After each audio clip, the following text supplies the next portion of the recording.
you're absolutely right though. Like, I know my feelings are valid, but I'm just tired, you know, I'm just tired. You're like, Elara. It's almost been a year for the subathon. We won't blame you if you take a break. You're one of the strongest YouTubers. I'll take a break in October. Long ago from what Yeah, I'll take a break in October. Don't worry. Don't worry. I'm seriously considering going to the, and my body won't fail me. I'm really thinking of going to the, Elden Ring concert in January. We'll see if I can make it though. Wandering Dragon, thank you so much for 11 months. I appreciate you. Thank you guys for all your support. Seriously, y'all are amazing. Yeah, like again, radio. I'm just like, how many times is the wound gonna fester like before it gets infected? You know, like I'm tired, bro. I'm tired, bros. I'm tired, our army. I'm tired. not just burnout, because I'm not burned out. I'm just everything when it piles up so many times, you're just like, bro, I just want to fucking cry. Or you just get featured in Max or a video like this good. Wait, did it come out? Is that how you pronounce Elara? I thought it was Elara. Shut up. Wait, did the video come out? Okay, I thought it hadn't come out yet. I know it's coming out soon though. I thought. I don't know. Yeah, wait, fuck. Don't tell me I missed it. No, don't tell me I missed it. Wait, okay, now I gotta go to Max or shit. Oh, fuck. Okay, hold on. I'm checking. Now Rima's gaslighting me. My experience with Rima gaslit me. Okay, no, it hasn't come out yet. It's all good. The code of video same. When will the lies end? Oh my god, I got baited. That's it, Rima. And there's only one response to this. RIP in tear chat. The liar strikes again.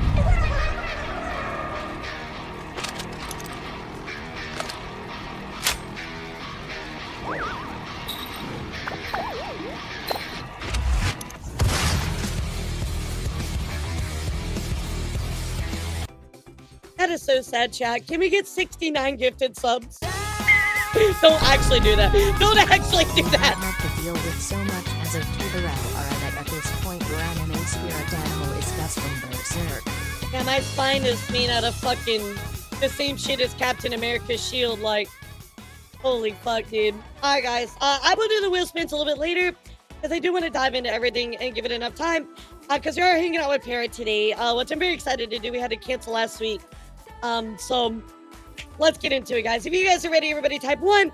I do want to, remind all of you, this is a little bit more of a serious conversation. So, just keep that in mind, okay, guys? Yeah, keep that in mind, all right? Hey, Elara. I'm sorry to hear about how this whole thing is affecting you. Please don't let this stop you from being the amazing person that you are. I won't stop, don't worry. Ma is totally a horse. You cannot convince me otherwise. I agree. So, before we start, chat, just a little bit of a shameless promotion here. We do have the final days approaching on the on my WoW collab. So, guys, if you still want to get my hoodie, or the t-shirts, or the peeker sticker, all that other stuff, it is not going to be available for too much longer. It's going to be done on Friday, chat. So I highly recommend go pick it up while you can. There are t-shirts as well. Oh fuck, that's the wrong link. Okay, let me give you the link. My bad, chat. Here's the link for it. So again, here we do have like the slap, the peeker sticker, of course the t-shirt, and the hoodie. So these are very limited, guys. They're only available till of course Friday. So get them while you can. And then they're gone. They're not going to be reprinted. It is a very small limited run. Okay, so again, these will never be remade. If you want to get it now. The quality of these are insane, guys. I would not partner with somebody unless I actually really loved it. And they cooked on these so hard. These are amazing. They can be washed several times without like the thing coming off. They're great. So just want to let you know. Those are about to, of course, expire on Friday. Okay, so anyway, chat, we gotta go back. To talk about the Takahada stuff. So this is kind of where we're gonna pick up our story. So For you guys remember a while ago, of course, a little bit of a recap that we've covered a million times, but I'll remind you all again in case you've never heard of this.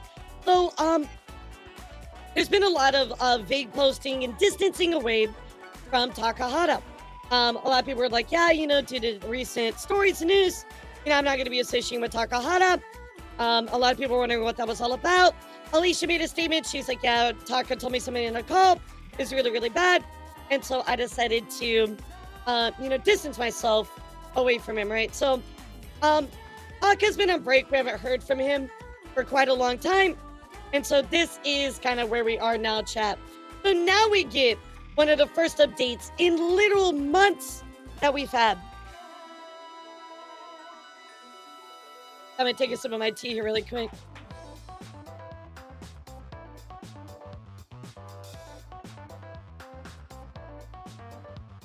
If you guys remember also, Adora did release a particular statement. I would attribute this to where the dominoes fell, per se.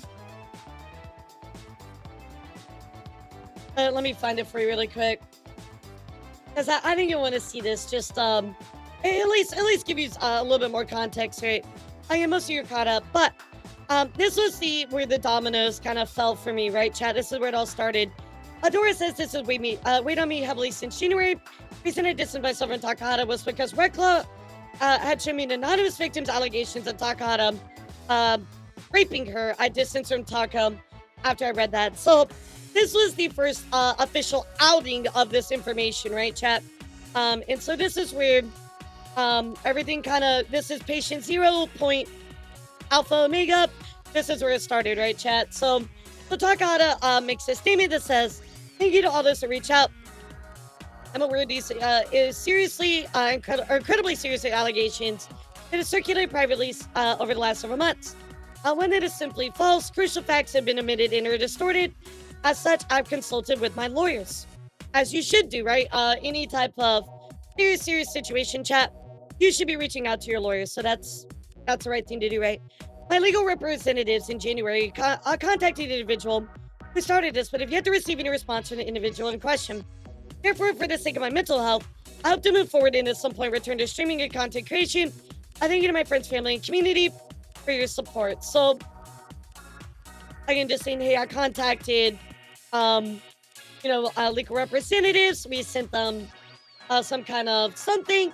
They didn't respond, and I'm going to be returning to streaming, right? So, one thing I do want to mention here is this right here. Contact the individual who started this, right? My legal representative. I have not yet received any response from the individual. I think a lot of people have kind of been like, well, because the victim did not respond, or alleged victim, right, did not respond, they are at fault here, right, chat? I don't know if that's necessarily the case. Well, one thing that somebody brought to my attention that I didn't really think about was, what if this was like something where the other individual was advised by their lawyer not to respond to? Or what if it was like, maybe like a cease and desist or a gag order or something like that, and they chose not to respond to it? So that's kind of my question mark about this part.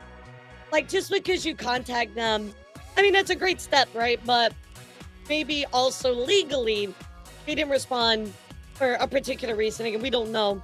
But again, I'm just kind of spitballing out here that might be something to consider, right, chat?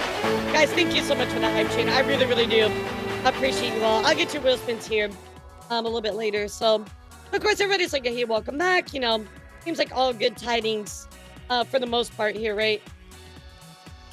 So, now we have, chat, in a response to this, domino number 2. So, Adora was domino number 1. This is where the domino first fell.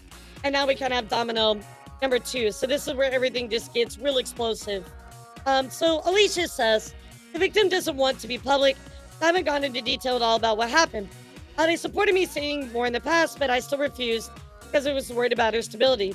But I will say this now, using her prior okay with me saying something. Taka told me to call that he had sex with a woman who was under sedatives. She is a 24/7 caretaker because she mentally cannot take care of herself. Her mother handed her off to him when he came to see her, trusting him with her care.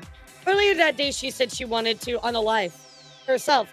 She cried on the train ride with him. When she got to the hotel, she took a lot of pills in front of him. He himself stated he saw her take the pills. This is what Taka told me himself. I've never spoken directly to the victim. I've only ever talked to him and made my decision. So here we go, chat. This is where I think Alicia did wrong. I don't think she should have said anything. I don't think this should have been put out there. I'm be real with you, chat. I truly and honestly believe this was a mistake. This should not have been posted.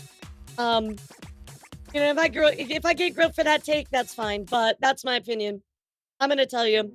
I think this was wrong to do, especially in a case that should have been private to begin with.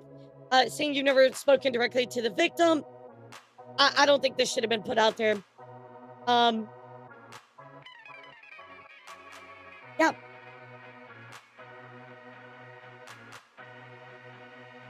So under this statement, right, chat?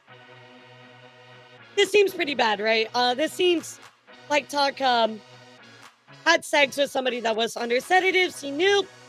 He allegedly took advantage of them. I'm gonna say allegedly a lot because I don't want anybody to, fucking, come after me. So I'm gonna say allegedly, but I really just don't think this was the right thing to do, chat. I think that in a situation that is so private, right, that is going through the investigation, putting this out here is not helpful at all, period, right? I think this wasn't the thing to do. I think it was just the wrong move. So anyway, kind of adding to what Taka said right here.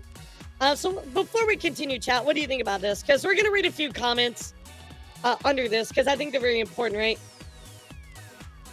So like if you've never spoken to the victim, like again, if you want to distance yourself from Taka, he tells you this right in a call, and you're like, oh my God, I think what you did is wrong, and you don't want to talk to him.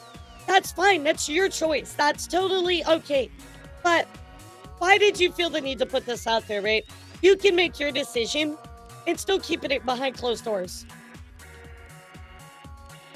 Like, if you don't want to be friends with Taka, look, I get that. Like, if he tells you something and you're not good with that, that's okay, right? But saying that you've never spoken directly to the victim, I've only ever talked to him that made my decision, like, you almost come across as, like, uninformed, right? And I would never want to make a statement like this until I spoke to both sides. And even then, like, I wouldn't make a statement because it should just be private, So anyway, let's go take a look here at these comments because I do think they're important. And there are some things to add overall to the narrative here. So Alicia says, my decision to part with him was solely based on my conversation with him. I gave him the benefit of the doubt because he was one of my best friends. Regardless, I'm a stronger believer in seeing proof of screenshots and talking to the person accused to hear them out. In this situation, I only talked to Taka, the accused, and then that alone made me leave. Okay, there were other women in the scene who interacted with the victim and know more about her side. I cannot speak on behalf of them. As for the screenshots, Taka told me in our final call together, he used a Google Doc for the entire history of their text conversations. The people going on to say, like, your decisions appear to be mostly emotional, not based on evidence. I'm tired of always seeing this things be treated this way. I'm even disappointed over our response. Holy fuck, worst thing I've read this month. In truth, this is what I can't stand about the Believe Victims movement, and the reason I think Taka to release this early, the victim speaks out against the accused and gains all the support wrestling in another party. I mean, I would think the truth is somewhere in between, right, chat? Like, you gotta look at who is accused, and then you also gotta look at the victim, and you gotta give both sides a chance, right? Then when the accused finally releases a compilation evidence, with the other party not giving anything but trust me, bro, public opinions are so skewed. So far, one way that no matter what is said, they still want to crucify the accused. I just don't get it. Junk goes on to say, what an abysmal cherry-picked description of the events you could have chosen. You did not see the tons of messages that took place between the alleged and the accused, and still you choose to weigh in on this. You can choose not to comment on something if you don't know the full narrative. It's often better to do so lest you influence your audience with false narratives. And guys, that's a really strong point. That's very true, right? Because even for like me or anybody reporting on this, Casa or Rima or whoever, right? we have to be very careful when we talk about it because we don't want to push any false narratives, right? Again, we don't know. You don't know. Nobody knows except Taka and Doom, and that's it. They're the only two that actually know what happened. We will never know. We will only get part of it, right? So inherently, if that's the case, why not leave it to private matters? Leave it to the law. Let them discuss it and figure it out, right? That's what it should have been. That has always been my advice about this whole situation. Every time I talked about this, guys, just wait. Let the law handle it. But this is very true. It's very, very true. Alicia says, I'm confused why you'd say that when you also were told the same thing by Taka. Disappointed to see this is your stance. So again, I think it's a big disagreement about what actually happened, right? You know, I think that's the biggest disagreement. Like, what actually happened I'm still during waiting that event, for right? all sides to present evidence before passing judgment. However, my red flag alarm is going off when this is being said without having talked to the victim. Something seems very off to me.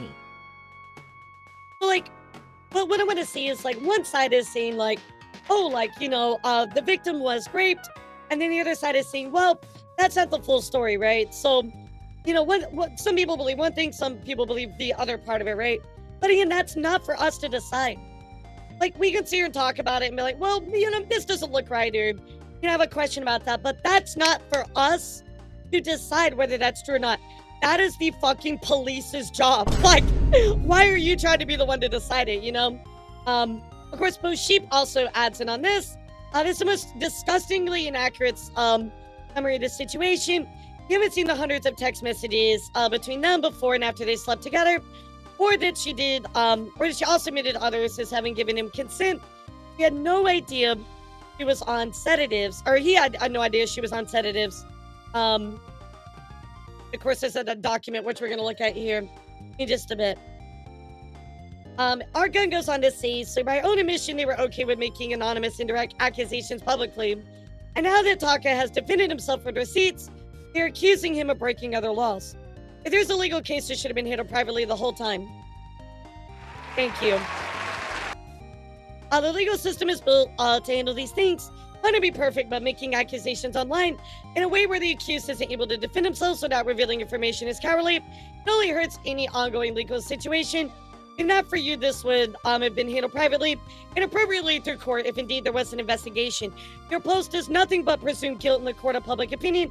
To tear somebody down, you also claim you only listen to him, but you claim you have permission to share.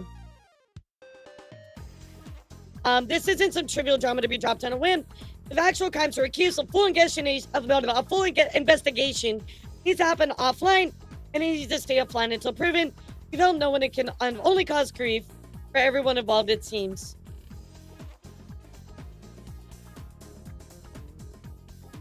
I don't have anything to add. That's literally perfect. I mean, that's exactly how I feel. 100%.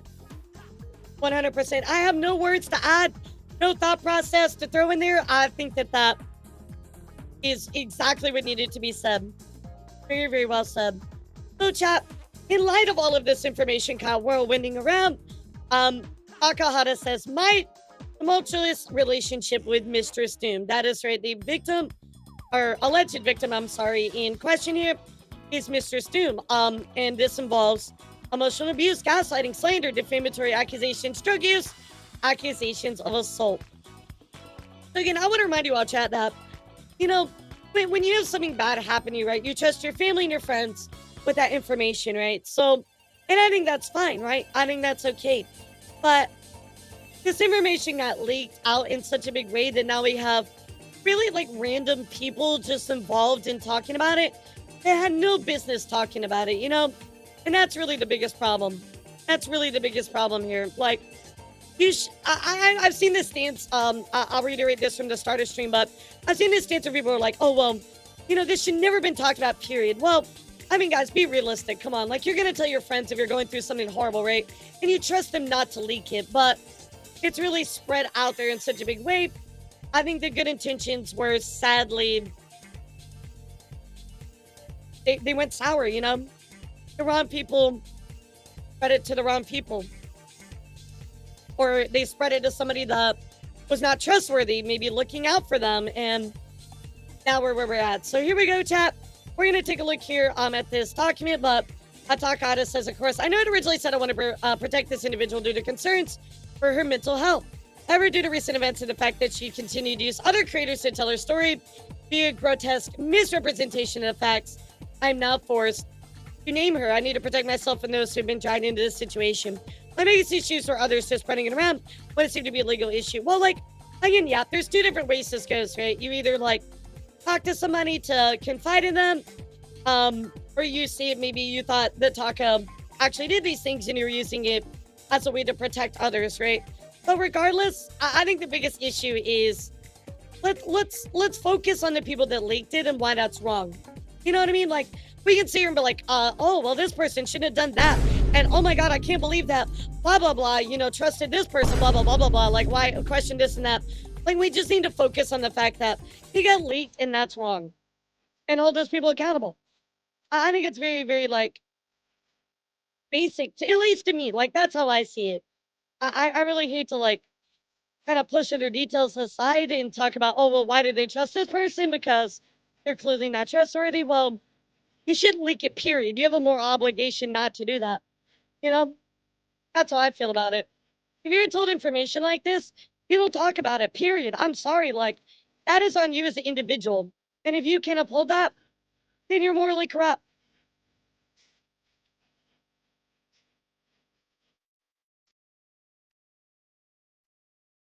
Anyway, chat, let's go take a look here at Takahada's document. It's not super long, but there is quite a lot in here. As always, we are going to rely on our good friend Dear Ara to give us the story. Everybody gave claps for Dear Ara today. She's going to be working hard. Thank you, Dear Ara. We love you. Give it to us. Let's go. Yeah, I know people rightfully denouncing it or leaking info, but what Alicia did was no better. Sure. All right, here we go. This has been one of the saddest and most difficult periods of my life. I have been hugely hurt by a wonderful person who I have loved for over 9 years. I can have confirm been the Doom and target of Taka were very allegations, close. speculation, Obviously, but even in a ill-informed business judgment, sense. and malicious rumor, all of which have been untrue, and which, fortunately, I do have the evidence to disprove. This So he one says he's special got the person may receipts. have been the source for this, but they carry no blame. Others who have fed jackal-like on the scraps they have found, perhaps do. For a while I was confused and angry. I could not understand how something like this could spring from such a trusting, long-standing relationship. But now I think I understand. To give you a little bit of backstory, chat, Doom used to work for Taka. She would help him organize events. Like, when he would have this really big bar, takeovers, or like, 20, 30 people would come at a bar. Doom helped him run those types of things. So they have not only a very long-standing personal relationship, but also a professional relationship as well. So they were very involved with each other in both of those ways. Sometimes in life events occur which can rip away the protective layers surrounding our emotions. Sometimes these heal. But often they stay raw and exposed, close to the surface of our lives. Scientists may describe this as PTSD, but it is more than that. There's a beauty there, too. If you know or love someone like this, you'll know what I mean. Their emotions are right there, so close to the surface. When they open themselves, their hearts, their feelings to you, it's a true act of love. What you experience from them is genuine and pure. It can't be fabricated. It's the truth. Emotional truth. But there's more than one kind of truth. There's the truth of feelings, of emotions, of the heart. But there's also the truth of hard facts and mundane reality, and sometimes they clash and collide. These hearts cannot accept the unacceptable, even when the facts demand they should. I mean, very well said. I mean, this is really, really true. Very well said. I mean, at least one thing I will say after reading all these Google documents, this is very, what's the right word? Eloquent? I don't know words, chat. I'm a VTuber. But it's very well written. You know what I mean? I have found the difference between untruth and a lie. A lie is a deliberate falsehood. Cold, deliberate, rational. But an untruth can spring from a deeper place. From a heart that has no place for the reality it's being asked Yeah, to acknowledge. that I'll give him that at least, Instead, Decoy. it insists on its own truth. For many of us in the tuber world, I think a constructed reality can seem a safer, happier place. And I think this world provides shelter for many whose other lives are raw and vulnerable realities. I have suffered mental turmoil myself, and have found many of the relationships here to be more fulfilling, meaningful, and safer than many I have experienced in my outside world. So again, just give me some backstory about like his feelings about everything, so on and so forth, right? This person that I loved for so many years came into my life before my entry into the tuber world back when we met in person at a convention, and we built the truth of our relationship together.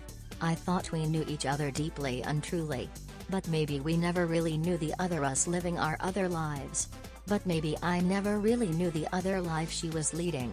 When finally we came together, there was perhaps a harsh collision of the two worlds.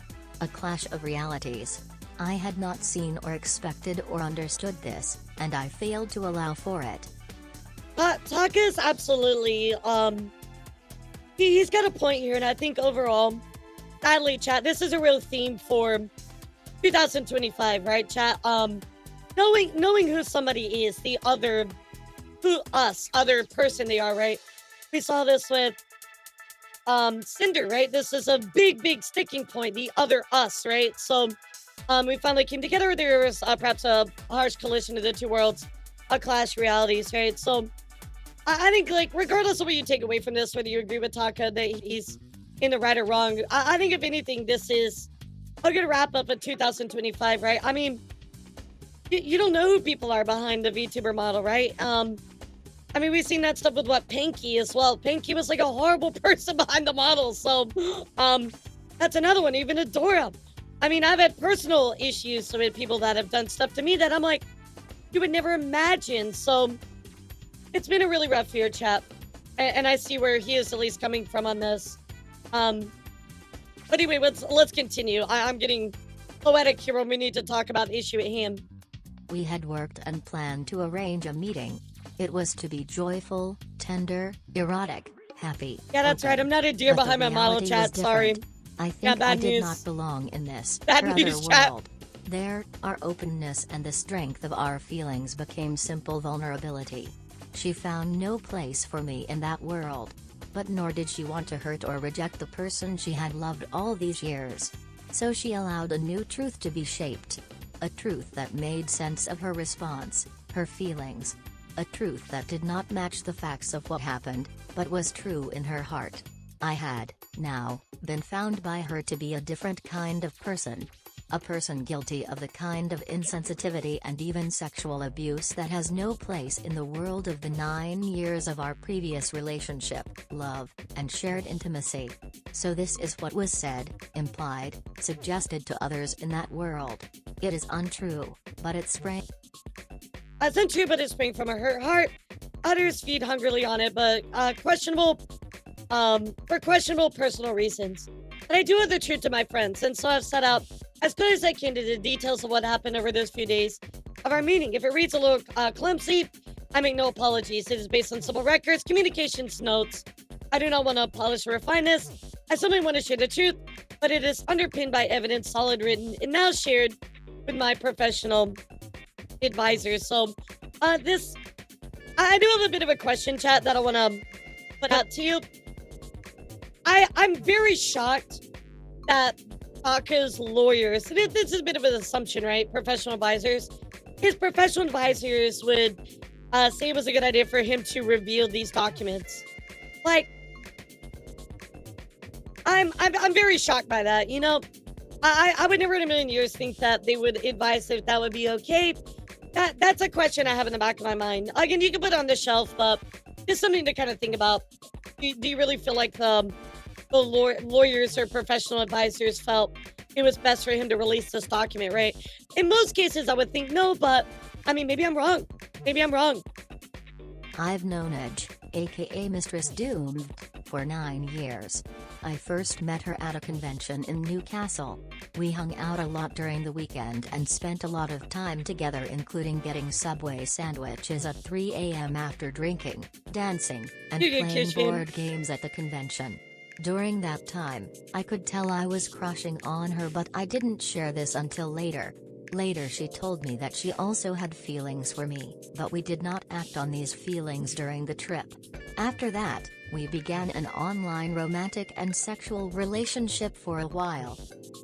Okay, so again, just more backstory about how they met. Communication, on again, off again for years. It was at mutual friend's wedding in November of 2019, when I saw Aj again in person for the second time. To be honest, I had thought she hated me for communication breaking off. So when I saw that she was at the wedding, like the awkward I was moment nervous. where you both think In you fact, hate each when other. I got there she was also arriving, so I bit the bullet and said hello and waved at her. We got to talking that day and I found out that she was also worried that I might hate her because she had stopped communicating with me. So we laughed it off. That weekend we spent a great deal of time dancing and having a long conversation over several hours on the steps of the manor where the wedding was taking place. It seems odd to me is all I'm saying. At that moment I knew, absolutely, that the reality was that I still had feelings for her.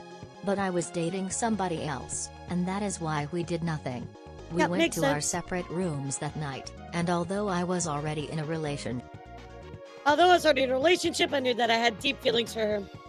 Well, at least he was like a good guy. Like he was in a relationship, he didn't like cheat or do something like that, right? So at least respectful on his part for that. I mean, maybe so, Scooter. I'm only going off like what I think or feel. I'm not a lawyer, right? So we would have to ask Kono. However, I did ask a lawyer, chat, about UK law, which I will share with you guys a little bit later. So, because I wanted the cold hard facts. Several months after the wedding, I ended my relationship with my partner at the time, to pursue a non-monogamous lifestyle which allowed me to interact freely with Aj. During this time, Aj and I talked and engaged in very intimate conversations once again. We discussed how we lusted after each other and how it was hard that we lived so far away from each other. Throughout COVID our relationship was on again, off again, but our constant communication did not start again until we entered vtubing, which I was already working in before she also entered it, during which we were talking constantly. From there our relationship grew like this isn't just facts, this is a retelling. And she started to do work on my channel and my streams, helping out with organizing. Aj proved herself to be extremely talented at organizational structure for my streams. So again, just giving the professional relationship. Now, I mean, it is a good point, Jan. So thank you for saying that. Like, this isn't facts, right? This is just a retelling. Yeah, and I agree. Yep, it's always like at one side two, and then the truth is somewhere in between, right? So, Maka's lawyer to Cadis, I can only think that it would have been, so much confidence in her position, like this would be okay, exactly. So, there's also like contention about if this is an ongoing investigation, which apparently it is, according to Doom's caretaker. So I don't really know what to tell you on that one, but we will look into that as well, chat, because again, there's a lot of people that are like, yeah, that's not true. Maybe it is. But anyway, let's continue. We'll talk about that when we get there. Our relationship grew into an actual romance and it lasted several years, during which she confessed to me that she was in love with me and I confessed to her that I felt the same. So far as I felt and believed, we were in a romantic relationship together. I don't think we know, Kat. Anticipation.pdf. She was one of the few people in the world I spoke to constantly and trusted. I saw her as a partner. Alright, so here we go, guys. Let's go take a look here. I'm at this PDFs. This is called Anticipation. So, I think this is the one where it's very like, it's very sexy, very very sexy. So, I'm not gonna read all this. But talking about like feeling my hands on your hips as I spank you, finally making love to you. Again, just sexting each other. Not long. What date does your flight get to the UK? Here's the flight. Really better remember dates. 16 days is quickly approaching, so I'll be able to actually hug you. Be busy for next week. I'm happy to be able to load up, Trav. Lots of work. Same, I got to script and record some stuff. I'll take some videos of me to edit when you're exercising. Okay. I mean, to be fair, I'm going to be getting in plenty of cardio with you. I reckon you'll get a good amount. I'll do my best to keep you exercise. So again, there's clearly like they're in a relationship. Yeah, I was gonna say I heard Rima this morning. I'm like, I didn't realize she was reading the messages. I'm like, hey, yo, Rima, like, so anyway, Rima, call me sometime, like, no, but, and then I realized she was reading this. I was like, oh, shit, never mind. But yeah, I mean, you get the point here, chat. Like, I'll do my best to give you exercise. I know it's lame, but I'm gonna think about outfit I want to wear to meet you in the airport. I want to look cute. You're gonna look cool. I want to go for an cute, like a nice summer dress. But to be fair, every time I met you or hung out with you in person, you've been wearing amazing outfits. Remember how you were dressed at the wedding? I just up, well, I haven't slow danced with anyone else since that wedding. I'm glad we get the slow dance. God, I want to kiss you. I wasn't planning on dancing. I was so nervous when you asked. I mean, Chad, this is just really, really like there's a few clips from last night's stream. Yeah, I gotta go look at all those. I just saw the one from this morning. So I mean, Chad, do you need me to read this? Do you like this is clearly just they clearly have a relationship. They are excited to see each other. There's clearly there's no like hesitancy. They're clearly like, oh yeah, we're down bad for each other, I just hope you enjoyed the time with me, getting to be close. Trust me, it's important that I do this. I need to be able to spend time with people I care about. Really trust my non-monogamy. Big step for me this trip. Being with you in general is a big step for me, and I'm happy to be able to take it with you. I also just finally have a blow off to 9 years attention, which will possibly accumulate in about 3 minutes of sex. I promise other times after the first time will be good. Just happy to spend time with you. I never let people this close to me, some kind of special for me. I'd rather work than let people have one-on-one time with me, but I really want to give you that chance to be close to me. Don't like pressure because whatever happens. That I would be mad if after that week you never want to speak to me or see me again. I'm glad we had the opportunity to explore our connection. So there's a very clear that they are talking about their friendship. They want to take it to the next level. So on and so forth, right? It's not apprehension or such. I have no expected outcomes or no hard feelings about things play out. They went the worst way possible. You can be content and appreciate the experience, which is cool. So, wait, I just want to talk is still in a non-monogamous relationship. Yes. Yeah, I found that very interesting because I heard somebody talk about that like in a bad light. Like, I'm be real, chat. Who cares if you're in a non-monogamous relationship? Like, let's be real, guys. It's 2025. Do whatever the fuck you want. Like, nobody's here to judge you for that. I just know there's going to be a moment where you're on top of me and I'm just going to lose in a moment. I'm just going to want time to stop to live there. It's really fucking romantic. Don't be cute. It made me want to kiss you. We're going to be making a lot of love and a lot of making out while fucking. I haven't done something like this before, so it's going to be interesting to see what we get up to. Really should get some sleep. Must be hella late for you. Can't really sleep, just a really stressful day. So, again, yeah, it's irrelevant. Overall, it's just irrelevant. You okay? Yeah, I'll be okay. I'm just hanging out in my family's cabin tomorrow. I'm just really struggling to relax my brain. Happy I'm chatting with you. That sucks. At least you can take a few days to refresh, detach from the internet, and just reset for good. I think it's a very clear of the relationship that they have, talking about getting a haircut and their nails done, wanting to dress cute for them, excited they're going to visit, talking about, having lots of sex. I mean, it sounds like a good meetup, chat, Sounds like it's going to be, a typical, like, long distance relationship. They're going to be meeting up. No kind of hesitancy, no type of resentment, etc., right, chat? We already saw that screenshot. This was an important one, right? I'm just happy I get to spend time with you. Never let people this close to me, so it's kind of special for me. Rather work than let people have one-on-one time with me. But I really give you that chance. But I really want to give you that chance to be close to me. So before we continue, chat, we're all on the same page, right? This looks very, very kosher, right? Looks like a very consenting relationship, mind you, right? Are we good with that? I think we can all agree on that point, chat. I don't think there's any contention to that point going off of these screenshots, right? You see the responses as well. This is before the visit, mind you, so just keep that in mind. There was build-up, right? things can change and consent can be rescinded at any time, right? So just keep that in mind. She was one of the few people in the world I spoke to constantly and trusted. I saw her as a partner. We Yeah, shared absolutely. multiple I mean, years of that makes sense intimacy considering your remotely, and we relationship. spoke often of me visiting her or her visiting me. Finally, I bit the bullet and decided to book a ticket in April 2024 to fly to see her at the end of August 2024, which coincided with the event in London, to share with her something I really enjoy. She expressed her excitement that I had actually bit the bullet, bought the tickets and arranged my visit. She said no one had ever done something like this for her before. We talked about the dates I would be there and discuss where I would see in London and what we get up to. She even said that she would meet me at the airport. She's very excited to see me. I guess this is this the same one? No, this is different.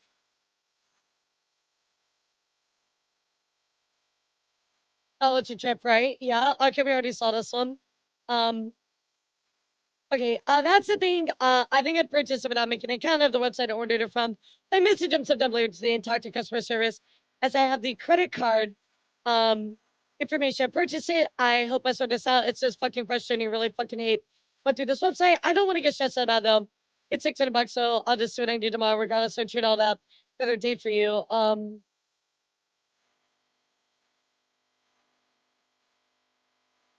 I know I'm just nervous because I've never done this before, but they're just excited we can just spend a week with each other. Yeah, it's kind of wild. No problem, guys. Just vibing. It's kind of wild. I'm not actually gonna believe it's happening until I see you at the airport. Then it's high chance I cried. Okay, I lied. We did not see this one before. My bad, chat. I'm so sorry. But they're clearly in the other ones that we looked at as well. They knew that they were going to meet at the airport. Said I was gonna wear something cute for you. That's established, right? Okay to be stressed out about it. You love your wrestling. It's a huge factor as to why you're making the trip. You really want to attend an event in this venue. Plus, it's a decent chunk of money. Fine to be stressed, but I'm sure it can be sorted.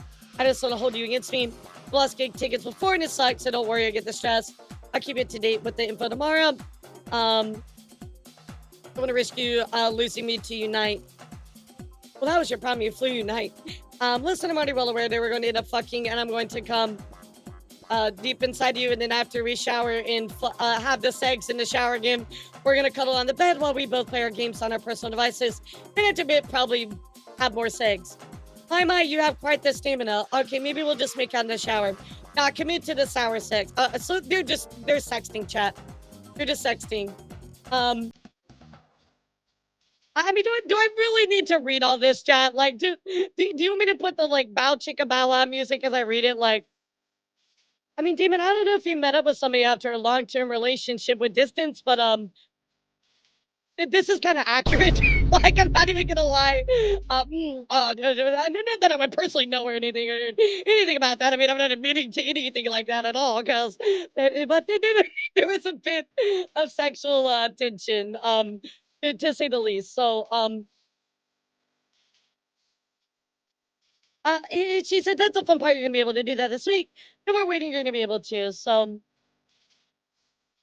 I mean, if you want to go listen, I think Rima read all of these. Um, hey, I can be like not attractive and just full on nerd if you prefer. Um, I'm seriously going to be shooting everything that makes me who I am deep inside you. The reason why I find it, I'm sorry, this is cringe to me, chat. Like, I'm sorry, and this is cringy to me, but you get the idea. Like, the reason why I find you so attractive is because you're full on nerd. You nerd. Like, I don't know about the man. I think there's a direct link between being a MOBA addict and not getting laid. I appreciate you giving up your MOBA time for sex. Bro, I committed hard to the MOBA over a year. Thanks free, let's go, and I'm even more into MOBA than ever. Yeah, so I think Rima read all these, so if you want like the like bow chicka bow wow music, there it is. So clearly consenting, wanting to do the dirty deed in the acts, etc. I mean, guys, do you want to listen to Rima read it? Like, I know where the clips are. Um, Talking about I went for STD tests the other day, over a year ago. For sure, I don't know the exact specifics. It's like I like to be in but not really, because I could actually get laid. If I tried, but it's the closest I ever get to understand the insults. It's well, because whenever anyone ever tries to come over, I'm like, no, I'm playing a MOBA. Maybe you're just waiting for the right guy to have sex with you. I don't I wanna, like, look at these because I don't wanna there might be important facts in here, chat, so, like, I'm gonna, like, look at this for a second before I scroll past it, but, um, "Hey, what's life without a little danger? Not a week with my dork ass, you're never gonna speak to me again." I mean, isn't this all support for the fact that they knew they were coming, they were excited about spending time, and they were gonna have a lot of sex? Like, that's they're clearly 2 consenting adults wanting to have a good time, and that's fine, that's fine.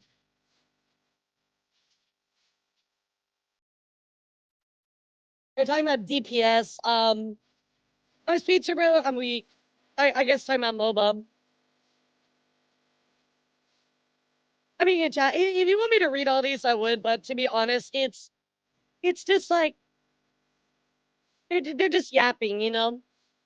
I mean, the earlier ones were important, but again, this does give context. Like, these are important in the sense of the context of they both are clearly, you know, in pretty much a relationship with each other. They care about each other, they're consenting, etc., right? So, um, it gives you that context that you're looking for that.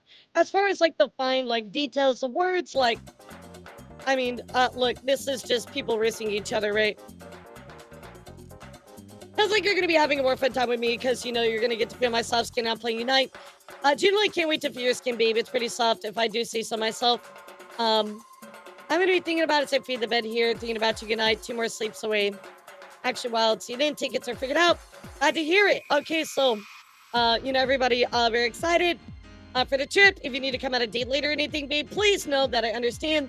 I did this for my dog is deliberate causing issues. Got emergency. Take him tomorrow for ear infection. So, since he was seen on Friday, it's so bad.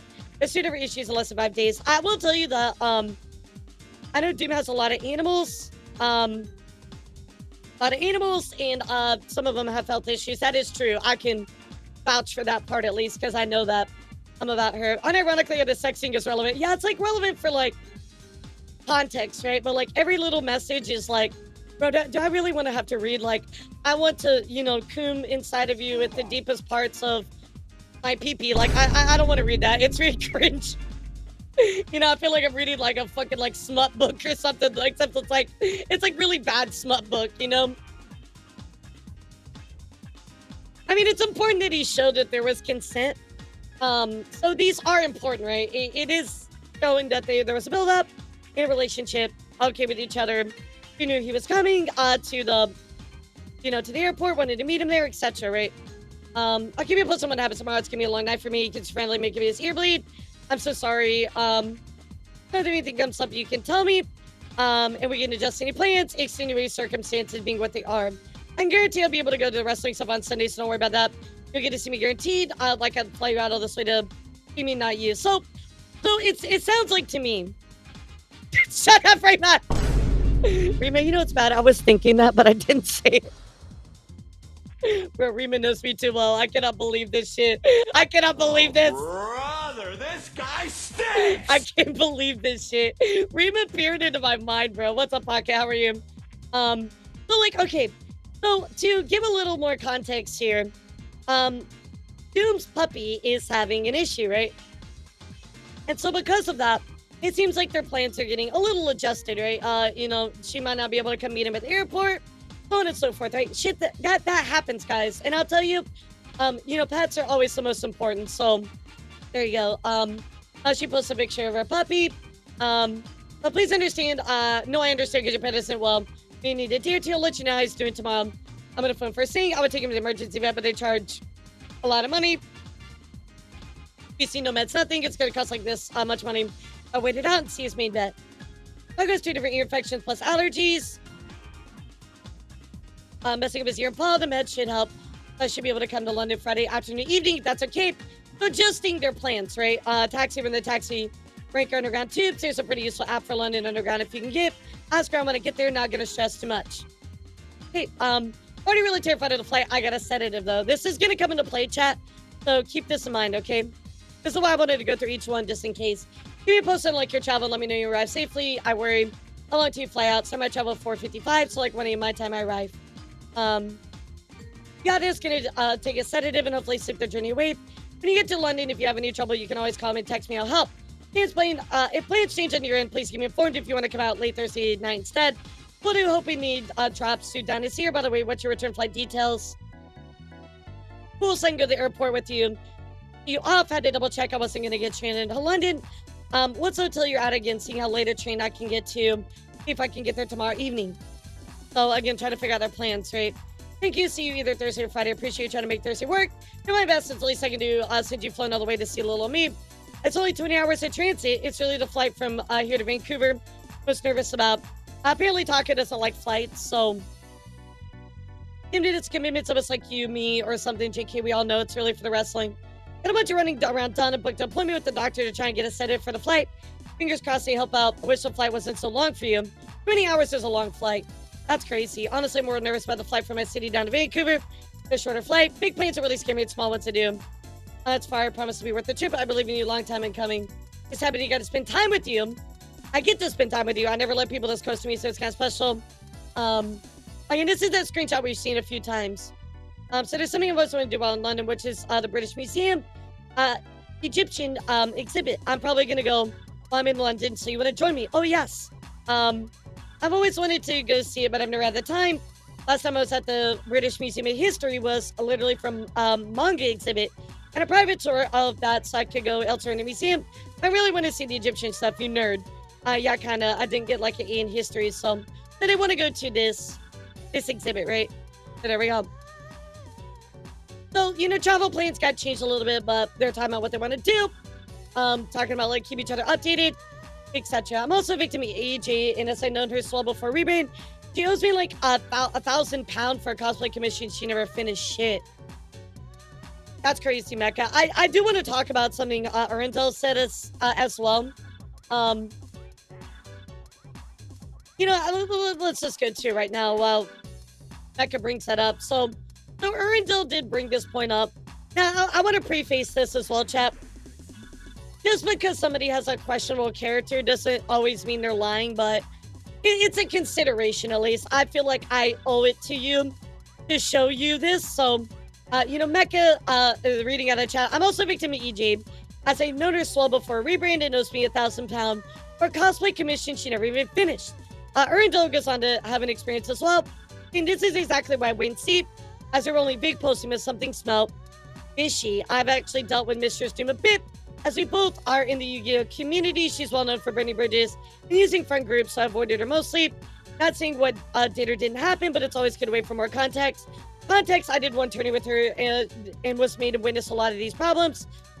Blacklisting people using a relationship with Takahada and his community, money issues with the other creators, using friends, etc. lying, so I avoided her after. So again, chat, this is just to give you context. Again, I don't want to call into the entire question of Mistress Doom's character, but, again, I think that you should know there's been a little bit of history, right? So just keep that in mind. I don't want that to take away from your statement about this stuff. It's just a consideration, okay? Anyway, let's continue. Because I know a lot of people will use it as a way to denounce their claims, right? Oh, if you lied about Yu-Gi-Oh, you're going to lie about being SA'd. Well, guys, that's like that. Those are two very separate things. So I'm not saying what they did was right, though, at all. Scamming people, if those things are true, is really horrible, right? Separate issues. A few issues. days before the trip, she told me that she had a medical issue with one of her animals and she might not be able to come out. The originally intended plans might change. But in her last correspondence she stated that she was planning to come out the night I arrived. Which eased my true, personal Aqua, right? Only anxiety you can as I decide would be alone what you think. otherwise. She expressed apprehension about being in London, away from her home, but nothing she said made clear the extent to which this would be an issue for her. Heck, if you wanna and because I did not know about the severity of some episodes she had experienced in the past, and her resultant deep unease about being away from home, I didn't perhaps pay as much attention to her apprehension as I might have done otherwise, as the severity was not impressed upon me beforehand. She would only be an hour away from her home. Yeah, it does create a pattern. That's true. Shared leading up to my departure was warm and positive from both sides. I think what I just want to say about it, Aqua, is like, it does look like a pattern to your point, but also at the same time, like, two very separate things, right? And you shouldn't denounce everything everybody says just because they've lied in the past. Do you question it more? Absolutely, and that makes sense what you're saying. But we can't completely denounce everything they've said. And maybe this is true, right? We need to do our due diligence. But to your point, I get what you're saying. So I do have one kind of question here with this, right? Like, he said, because I didn't know about the severity of some episodes she experienced in the past, I was on deep ease about being away from home. I didn't perhaps pay as much attention to apprehension that might have done otherwise, as the severity was unimpressed by me beforehand. I mean, like, I feel like if you've been friends with somebody for like 9 years, right? I feel like you would,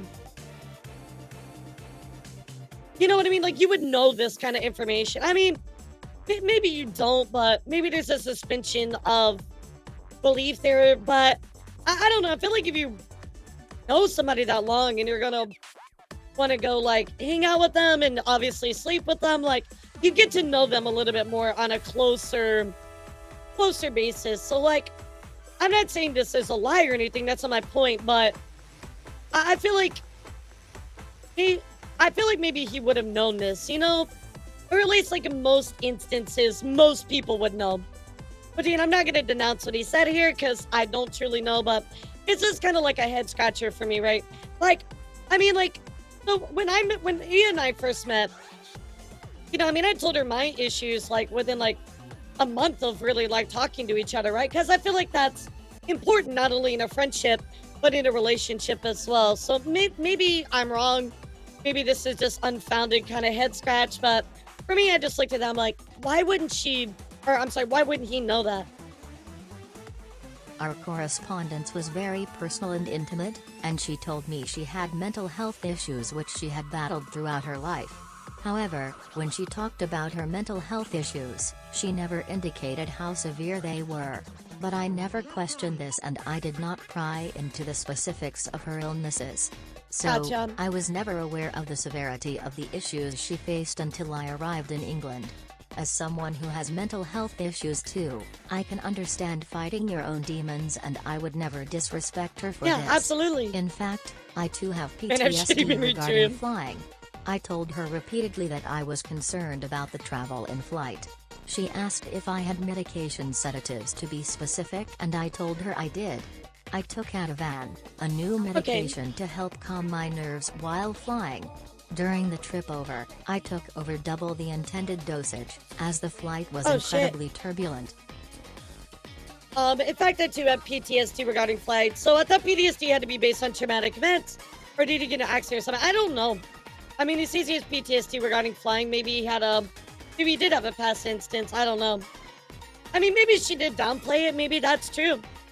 It's just a head scratcher for me, right, chat? So very important here. He took double the dosage on his flight, as the flight was incredibly turbulent. So he was medicated, right here, chat.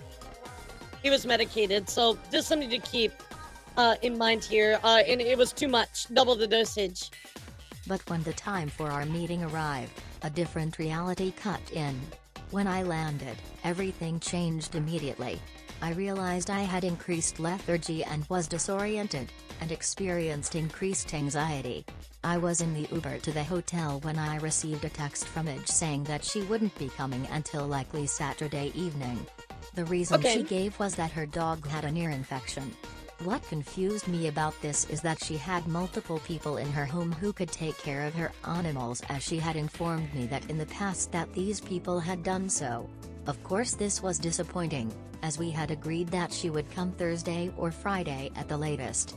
I mean, to be fair, he did seem very gracious about like letting her do what she needed to do. It seemed like he was kind of understanding. So, can you take a sedative for the first flight? I wish you could do some help. I'll be taking a sedative. First flight is 40 minutes delayed. I should be able to make flight to London. If not, they will rebook me for the next flight. Or I'll keep you appraised of everything. God is life, flying so stressful, sending hugs. First flight is done. Flight to London is delayed 45 minutes. It's this one. We got through the hard part. How was it? Boarded out, flying out. Check my flight info. Beginning an hours later, landed. Going to Everest, sunny UK. Gotta go through boarding. The baggage came. Didn't realize I'm lying. It's not sunny at all. All I saw. From UK, bruh. I'm already getting into the culture. Damn, made it through borders no issue. Good job on that smuggling or something. Automated kiosk. Now, on to getting luggage. I got my luggage. Just start grabbing a taxi. I'm here. You did it. Unfortunately, my doggo's ear is still really bad, so I can't leave him. If it's still really bad tomorrow, the earliest I'm going to be able to get to London to Saturday evening. That's in case you'd be able to grab a train to Cambridge Friday and just pay for a hotel for you. And that way we can still hang in. I can look up to doggo, pay for a train and such, so we can head back to London together Saturday. I'm going to be real. I don't see a problem with this. Like, it got worse. They're like, okay, we got to change some stuff. I don't see a problem with this, chat. I'm going to be real. My tax on the way to hotel. I got your message. Sucks. Your pup is still ill. You have no way to take care of him. I won't lie. I'm not versed in your transit system. How long for you to take to get there? An hour train. I'll pick you up from the station. Fortunately, I paid for the hotel, so essentially I'd be out $400 for nothing. Be able to take a train back there and come back. So your dog is ill, and the last thing I'd ever want you to do is get to abandon your dog. Being is that you've only had one who can take care of them. You mentioned you'd like me to swing by your place one of these dates. I'm here, so maybe we can do that tomorrow. As for getting a whole separate hotel, just don't think it's good use of money. I'll set to head back to Cambridge on Monday as well, regardless to monitor the ear properly. Please sucks my dog got sick. It requires very thorough cleaning, only I can do. Which shit happens, right? Is your mother not able to do it? I'm just coming across food. It says I spent 20 hours in transit. I generally don't know if I'm going to be able to see you all the next couple days. Just sucks. No one in the house can do it, and if we fuck up, the dog will have to have surgery. I'm so incredibly stressed about this whole situation. It's sick all morning. Having mental health crisis, it's rough. We'll just keep me up to date. And the best you can, I guess I won't lie, I'm really depressed. I'm not going to see you over half this trip that I made to spend time with you. Not trying to guilt trip you, because I don't really know what I'm supposed to do aside from just putting a smile on my face. I mean, honest, I don't understand why someone in your house can't handle it. That's just me being bitchy. I just don't know the full stories, so I can't judge. If you're honestly nervous about just actually hanging out, I understand, but this really sucks. I've powered through a lot of negative stuff to get here. It's been 20 hours since the most bumpy plane flights of my life. I took a ton of drugs to get you here. I can get here to see you. Offered you a way to see me tomorrow, but you don't want to because of the hotel room. I'm generally not far off ending up in hospital for how stressed I am this morning. I'm having to look after my dog. I'm trying to get us ways we can see each other. When I looked after my dog and I don't end up in a hospital, let's gotta take a little gift here. So he's very, very stressed out about her dog, trying to take care of the dog. Taka gets there. The situation got worse for her. And she's like, yeah, if you want to come to this hotel closer to me, I can make it happen, but I need to care for my dog first. So Taka's really disappointed by that. That makes sense, especially since you traveled all that way. I don't see any problems here, chat. Am I missing anything? Like, what is the issue? There's something happened. It's disappointing, but it is what it is. I don't get it. What's the problem? Why are you the only one who can administer medicine to your dog? You told me you're probably going to be busy today and accepted that, but now it's changed to busy tomorrow as well. And I have to go, I have to see if I want to see you, and the only time you can come out now is the third day too, but only at night. And you have to go back to your place immediately on Monday. That's over 4 days of my trip to see you. Unable to see you. I understand you're stressed right now. I'm really depressed and disappointed. I spent a lot of money and time to come out here. Dude, I get that, but my dog is sick. I'm the one trained to care for my mental health. There's a point I'm going to hurt myself, and I don't want to do that. But I don't know what to do here. I'm sat in a park crying, trying not to end up in the hospital. I feel you have issues spending nights away from my house, and you booked 7 in London. And I wish you could have asked if that was cool. I wanted to pay for the Cambridge nights so we can see each other, and I'm not just in a panic state. My mental health needs are incredibly difficult to manage. In London, I have no car, no pets, so carry no way to be looked at after when the panic hits. So it's again, this is all personal, chat. This is all just, there's clearly disagreement. I think that there were like expectations that just were not quite there and didn't pan out the way that they thought they were going to go for either party. It'll be me. I'm sorry, did you just think I was going to play ignore you the whole time we're hanging out or something? No, I just don't want to see the shittiest version of me that I can't control.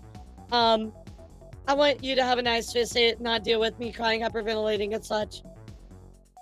I'm prepared for that, but it's just I don't think the right way of managing this is to literally barely see me while I'm here. Alright, see you, Hawk. Pick up to Cambridge tomorrow. Let me calm down around you and see if that's okay. To go to London for a bit.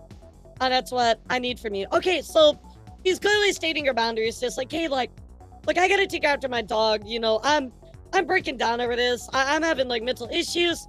can you please just come here because I'll feel more comfortable about it. It's really shitty for Taka because, he's got a hotel. He really wants to see her, but it's not like easy. I get it. Like, life throws you a curveball. Life gives you lemons. You punch God and say, fuck that, I want apples. I don't know. But okay, will you be coming back with me to the hotel that night? If I give you the money for the hotel and buy you the hotel, you'll be staying in Cambridge and go to London Saturday. You're still gonna leave me Monday and go back home for the rest of the trip. You say you come with me Monday, that hasn't changed. I'll need to check out my animals. I really can't trust you enough. Just how bad my mental is. And it's over the animals, right? This is clearly her prerogative, is her animals. I'm literally in the middle of a park freaking out in the rain because I'm really scared I'm gonna hurt myself. I want you to see or deal with that side of me. I can't spend all the days in London in the middle. I can't do it. I'm a breaker boy here, dude, and it's terrifying. To be willing to pop out to your home for a day. I didn't know you meant for the rest of the trip, just my hotel. I was only hoping Monday, Tuesday. I'm sorry for not being empathetic or nothing in this situation. I just don't know what I'm supposed to do. I pay for it all. Get to pay to be at your home. I get a hotel so we have our own space. I mean, I feel like I swear this is all Newcastle now. It's Cambridge, but they're within driving distance to me. But the event Taka shared is Wembley Stadium, August 20. Gotcha. I don't know, Ayumi. I don't know. I mean, I get he's just disappointed by the outcome, right? If she wants to pay for hotels so they have their own space, then you wouldn't be able to look after your dog, though. I'm confused. I can drive home to administer medication in Cambridge out of my car. I don't in London. Okay. But do you want to bring your car in London? God, no, London driving is awful. Plus, toll costs way too much. I need to work with me in my mental health needs to make this trip work for us. I don't think you realize how bad this gets for me in panic states. Okay, so he just landed after like a 20-hour flight on double medication. He's probably out of it. He's like, what the fuck is going on? And again, she's like, hey, like, look, my animals are hurting. I need to administer medication. I get it. Chat, can I tell you something? I care about my animals so much. A big reason that I started doing full-time streaming, right? Now, not only because I wanted to, and you guys are very gracious and allow me to, but on top of that, another big reason was because, I was able to take care of Bear full-time for the rest of her life, right? Because she had seizures and, all kinds of health issues. So that was a big reason for me. I was able to be at home and take care of her. So I get that thought process. Animals are your babies, right? Anybody that has an animal, you know that. I think you understand that. So, like, if Taka is implying that Doom did anything wrong here, I think that's incorrect. He had an expectation. They had an expectation. Unfortunately, the animal got sick, and things changed, right, chat? Does that check out? Like, do you agree with that? Type 1 if you agree. Give me a fee to process all this. Okay, but I need to know some assurances about the rest of the trip. I'll come out tomorrow and you come back to me with London. You're still going to be leaving me on Monday. We'll be seeing you for the rest of the week. I try to see if I can get out there in my hotel if I can. So just trying to figure out the plans, right? Come back to Cambridge with me Monday and spend Monday, Tuesday, Wednesday with me in Cambridge. If I can get out of my hotel, then yes, I will. Otherwise, I'm literally blowing $1,700. You're talking about how you wanted to go to the museum and stuff. I assume you're completely down for this. I can't do 7 nights away from home. I never have. Can I go look here? Did she ever say that she wanted to spend all 7 days with him?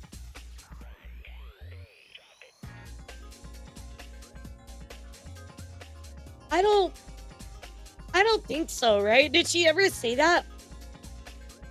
Let me look here really quick. Sorry, I want to check that. I feel like that's kind of like a sticking point, right? I missed it, but I don't feel like a lot of understanding is shown for Taka's PTSD and stuff. I mean, like I said, Dark, he just got off a plane, 20 hours, like, I get that he's like, what the fuck's going on, right? Like, but the plane's changed and it's just shitty. Like he went through a lot to get there. Oh, gotcha. Okay, yeah. I agree. I don't feel like she ever committed to a week. Where, like, multiple days was implied, right? Feel free to correct me, chat, if I'm wrong somewhere on that. But I don't see it anywhere. I live 24/7 in career. That's how bad my mental health is. Only I can do the short shirts because I have a carer with me. Sorry, so they have somebody that cares for them. Really wish you told me this weeks ago. Who is your carer? Your mom, Jimmy. What is your relationship with him? He's my carer's job is to look after me. He's paid by the government. You feel comfortable being in a romantic setting with me. Nervous is all hell about it, but that's PTSD. Is that what is causing a lot of this? Imagine PTSD is triggering a lot of today's non-stop attacks. Also, the night panics of being away from me and home for so long. So, to recap here, Taka is excited to hang out with him. They're talking about, oh yeah, we're gonna get it on, baby. It's gonna be a good time. We're gonna hang out multiple days. Taka, stressed out. He lands, takes medicine, finds out that she's like, hey, like my pet is doing really bad. Also, like, I don't like to leave home for a lot of days because I have somebody that cares for me, right? And apparently he didn't know this after 9 years. So it seems like she withheld that information from him.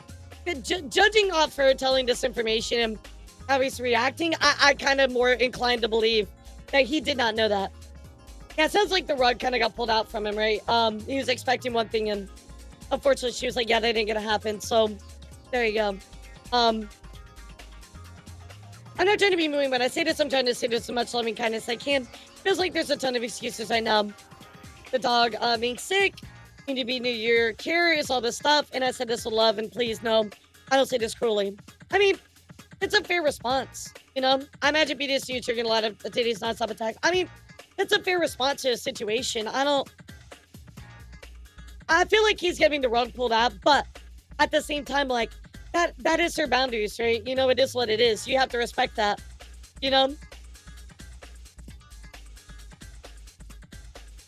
As long as I've known you, one of your angels has been sick at some point. That's true. I will back that statement. The hotel cancellation policy is pay one night stay. Well, no, I don't think I can get out of paying $1,700 for my booking. I could try, but I don't know if I can get the money back. I mean, she is trying to work with him, like, hey, like, come here instead. I'm really sorry, but my animal is first and foremost. So, like, there's a lot of understanding has to happen on both sides. It does suck, but there was a lack of communication leading up to it. Kind of some surprises when he landed. A lot of communication should happen beforehand. But, this is just personal.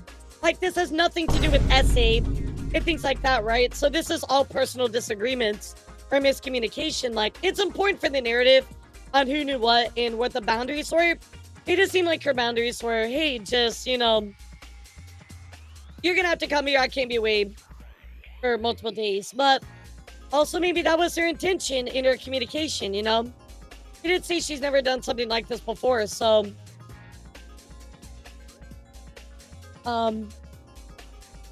before I left my trip, I really need you to be more clear with me about your mental limits. Acknowledges that I'm not opposed to being in Cambridge. See if you can and see if we can move the main state location to Cambridge. Gotta work my ass off and pay you back the money.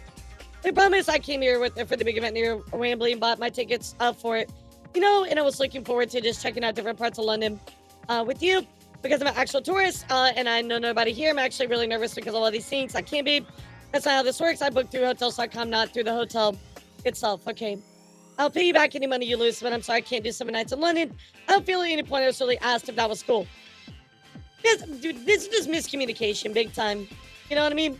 I mean, he's being respectful of her limits. I wish he would have been told, but she says, yeah, I can't do that. We're talking about it now, Zach. So we need to go through everything before I can give you full recap. I generally didn't think something like this would be an issue for you. Thing is, now it's only an hour and a half away. I tried calling. Can you please call back? Sorry, I was walking back from the park. Get an Uber to King's Cross. You need to get a train from there.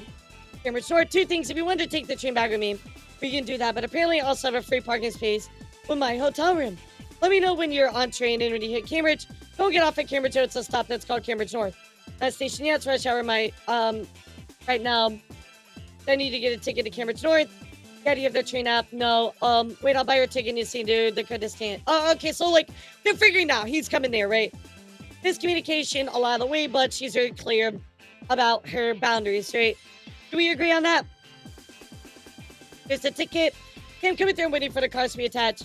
For the Cambridge line, got this. Logging to English Change. My phone is at 37%, so I'm going to be keeping it on low while I saw some of the stuff out. Sort some of the stuff out, but I keep in mind in contact. All the same will be serving on my phone. Return, we have options. So, yeah, babe, I told you to be willing to do this. So thank you for getting me my tickets and bring out the headaches. I just gotta wait for these attachment trains to show up. Trains app says your train changed to platform 8. This staff reported me in the right direction. Okay. I had somebody here when I was supposed to go and went into number 8 already, and she had me go to the front, not get an actual back where the ones to the front.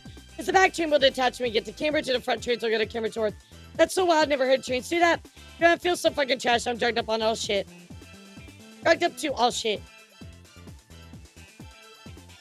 Interesting. So she actually did state here she was drugged before they met. That might be important, chat. Put that on the... Don't put that on the shelf. Put that on the... like on the bench or something. Like, that's actually moderately important. We need to see how tired I look. Have you decided how you want to get back to London? Hey, we can just grab a train back. Driving to London is rough. Can we have some food before? Honestly, best shot of food is waiting until we get back to King's Cross. I pick up a snack from the shop if you want.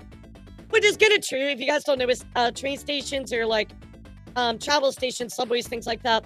A lot of those stations have really, really good food, like yummy food. Like in Germany, when we would travel by train or subway, whatever, right? We always wait to get there because they have really good food. Sorry, it's totally irrelevant. I know. Honestly, best food is there. Train's moving. How long is the train? Hour and a half, an hour. Can you grab me a snack and a bottle of water? Yeah, what snack do you want? Sandwich wrap or something? We got a sandwich. I don't know what you eat. Anything with salami. Otherwise, surprise me. I had to go with surprise. What's the app? Train line. All right, so again, they're just traveling. Talking about that.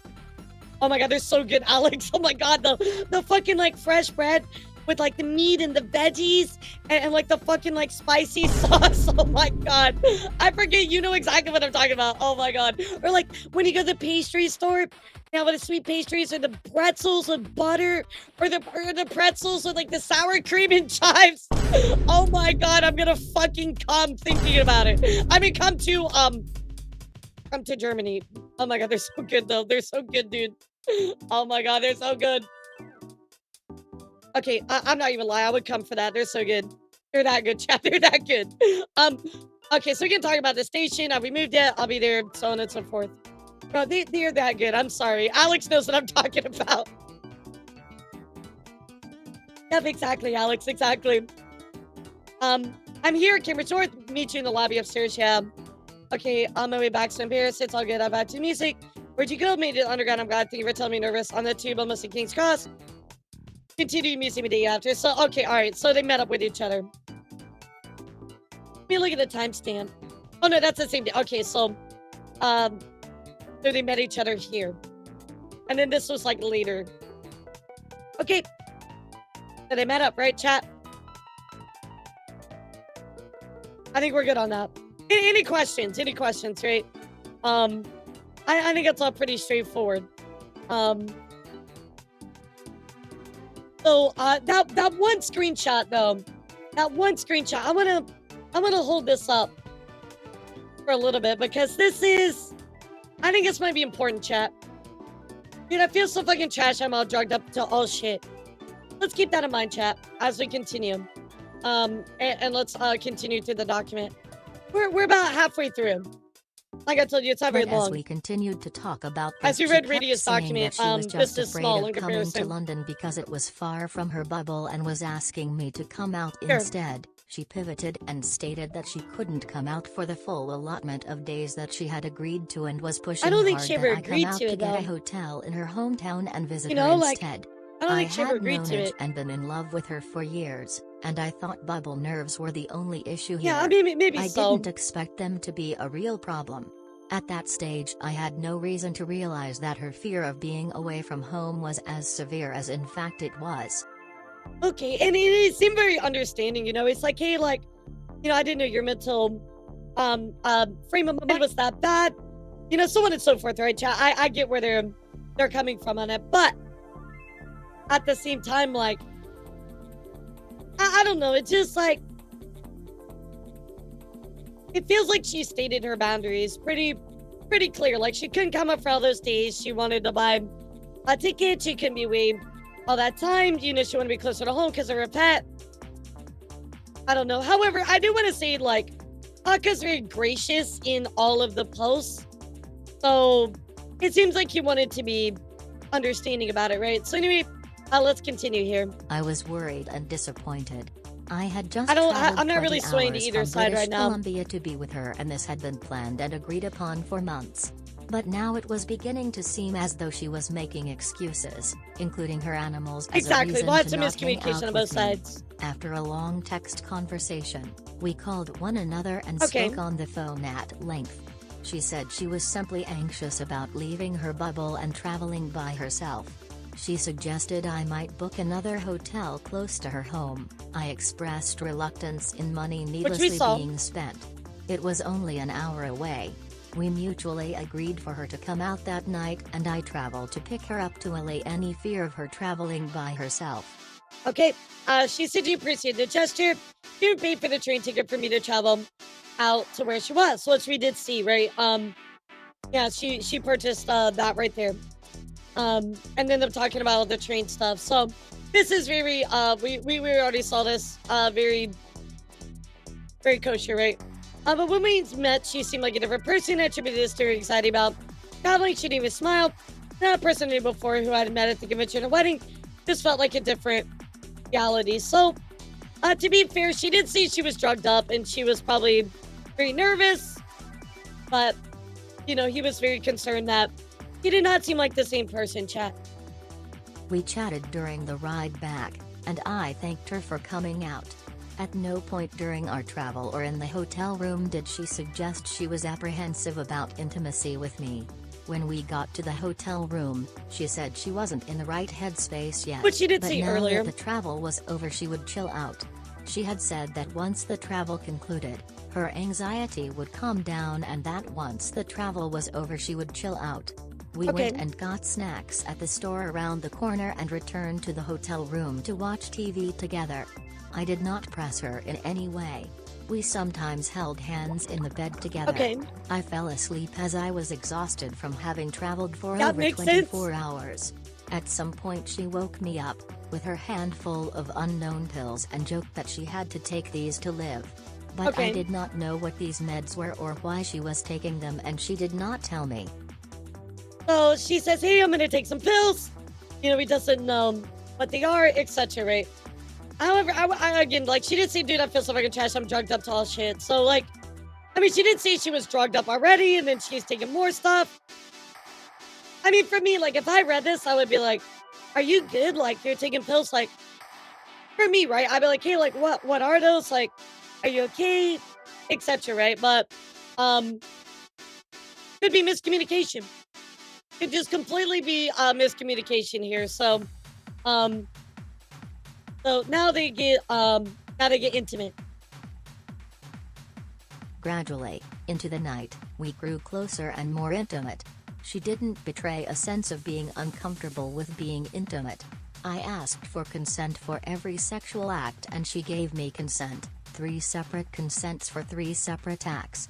During the intimate act, things were said that conveyed to me that everything was fine and there was nothing to worry about. I mean, we can only believe, well, let me rephrase this. When you get somebody's personal account, right, it's not facts, right? You know what I mean? I never asked what medicine people are taking when they take their meds in front of me. It's not really advice business. Like, Nid, the reason that I say that is if you are meeting up with somebody in a hotel room in several countries away, and you don't know that they have health or mental health issues, you just learned that day, and they take pills, I might be like, hey, like, are you good? Like, you all right? You know what I mean? Like, I maybe don't need to know. And that's fine to believe talk on that. But remember, this is somebody's, like, perception, right? So we can't 100% take it as truth. But, look at this talk, since he asked for consent, right? So that's clearly not what Mistress Doom says in hers. But, consent can be withdrawn at any time. But it seems like, there it is. I mean, it was aware that she was taking stuff. This right here is there, and she did take some pills. So, she was aware, or he was at least aware she was on the medication. What it was, he didn't know. I guess the real question is, do you or does a court count that as SA or grape or so on and so forth, right? I guess that's a question, right?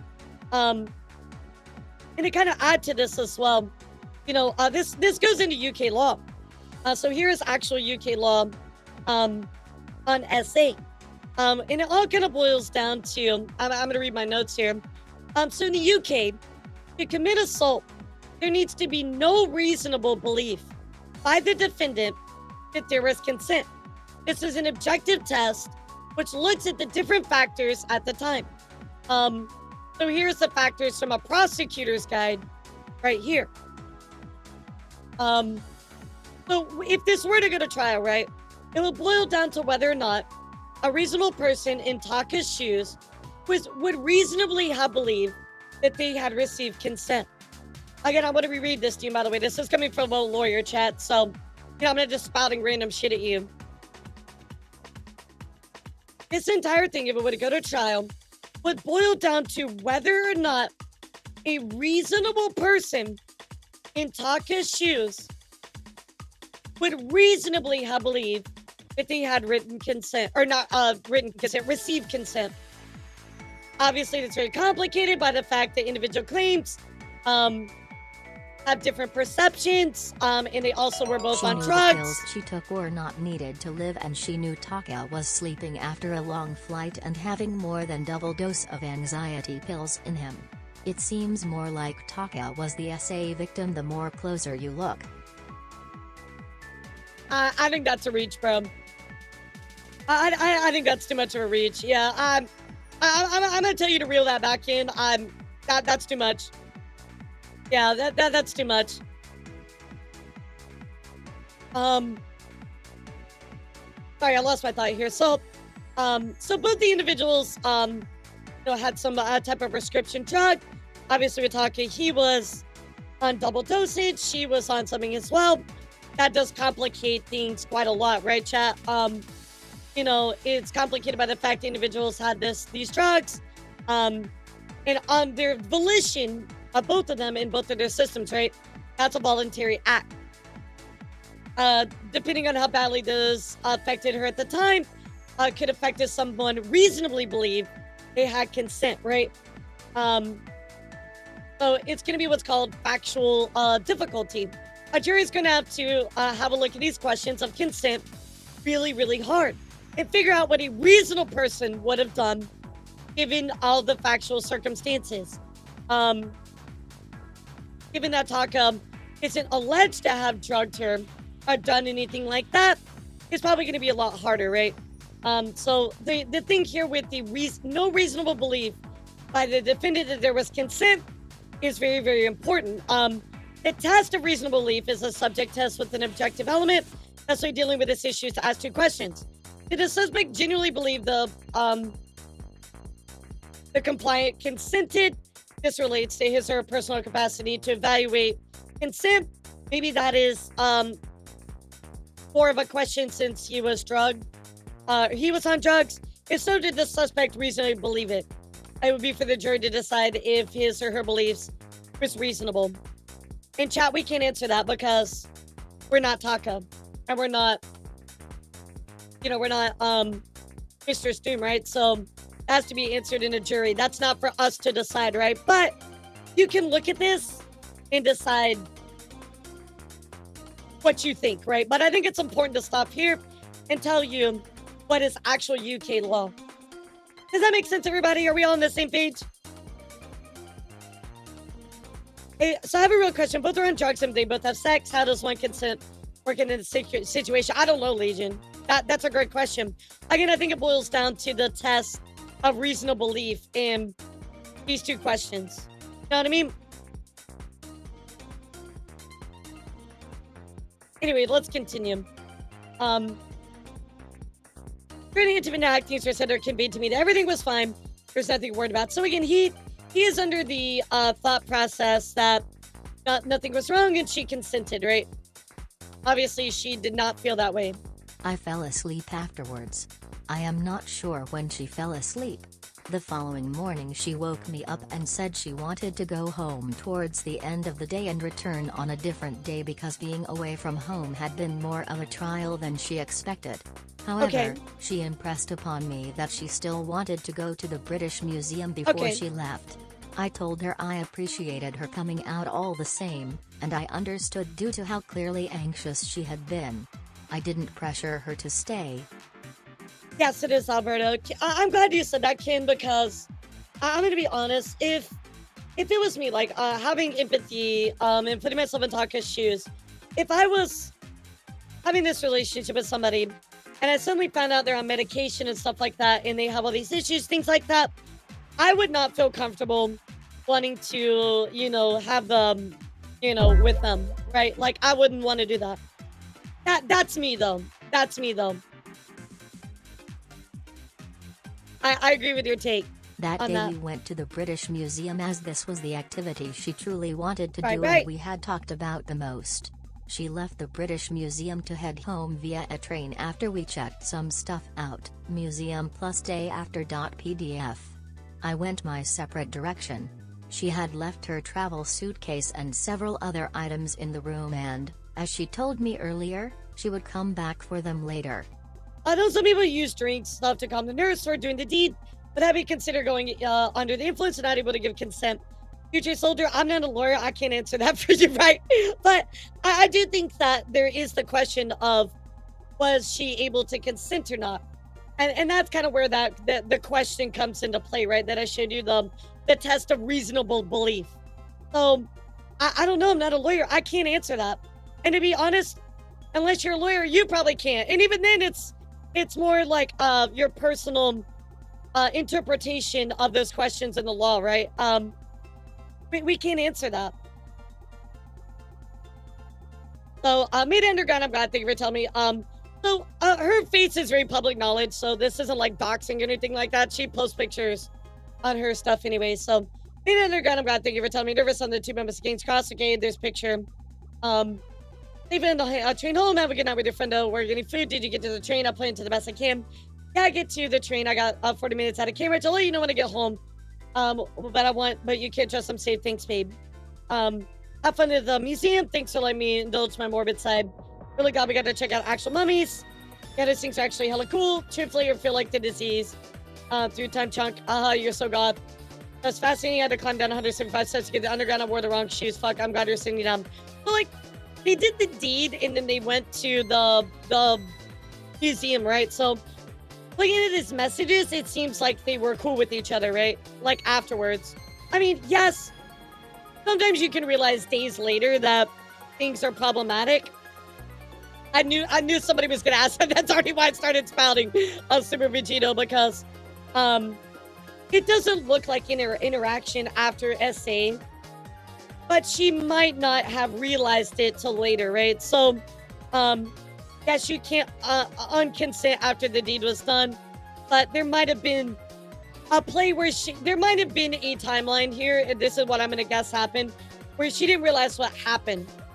You know what I mean? Or it was not to a degree that she was like, oh shit, that can't happen. You don't know how people deal with trauma, right? Some people gotta just blow it off and pretend like everything's fine.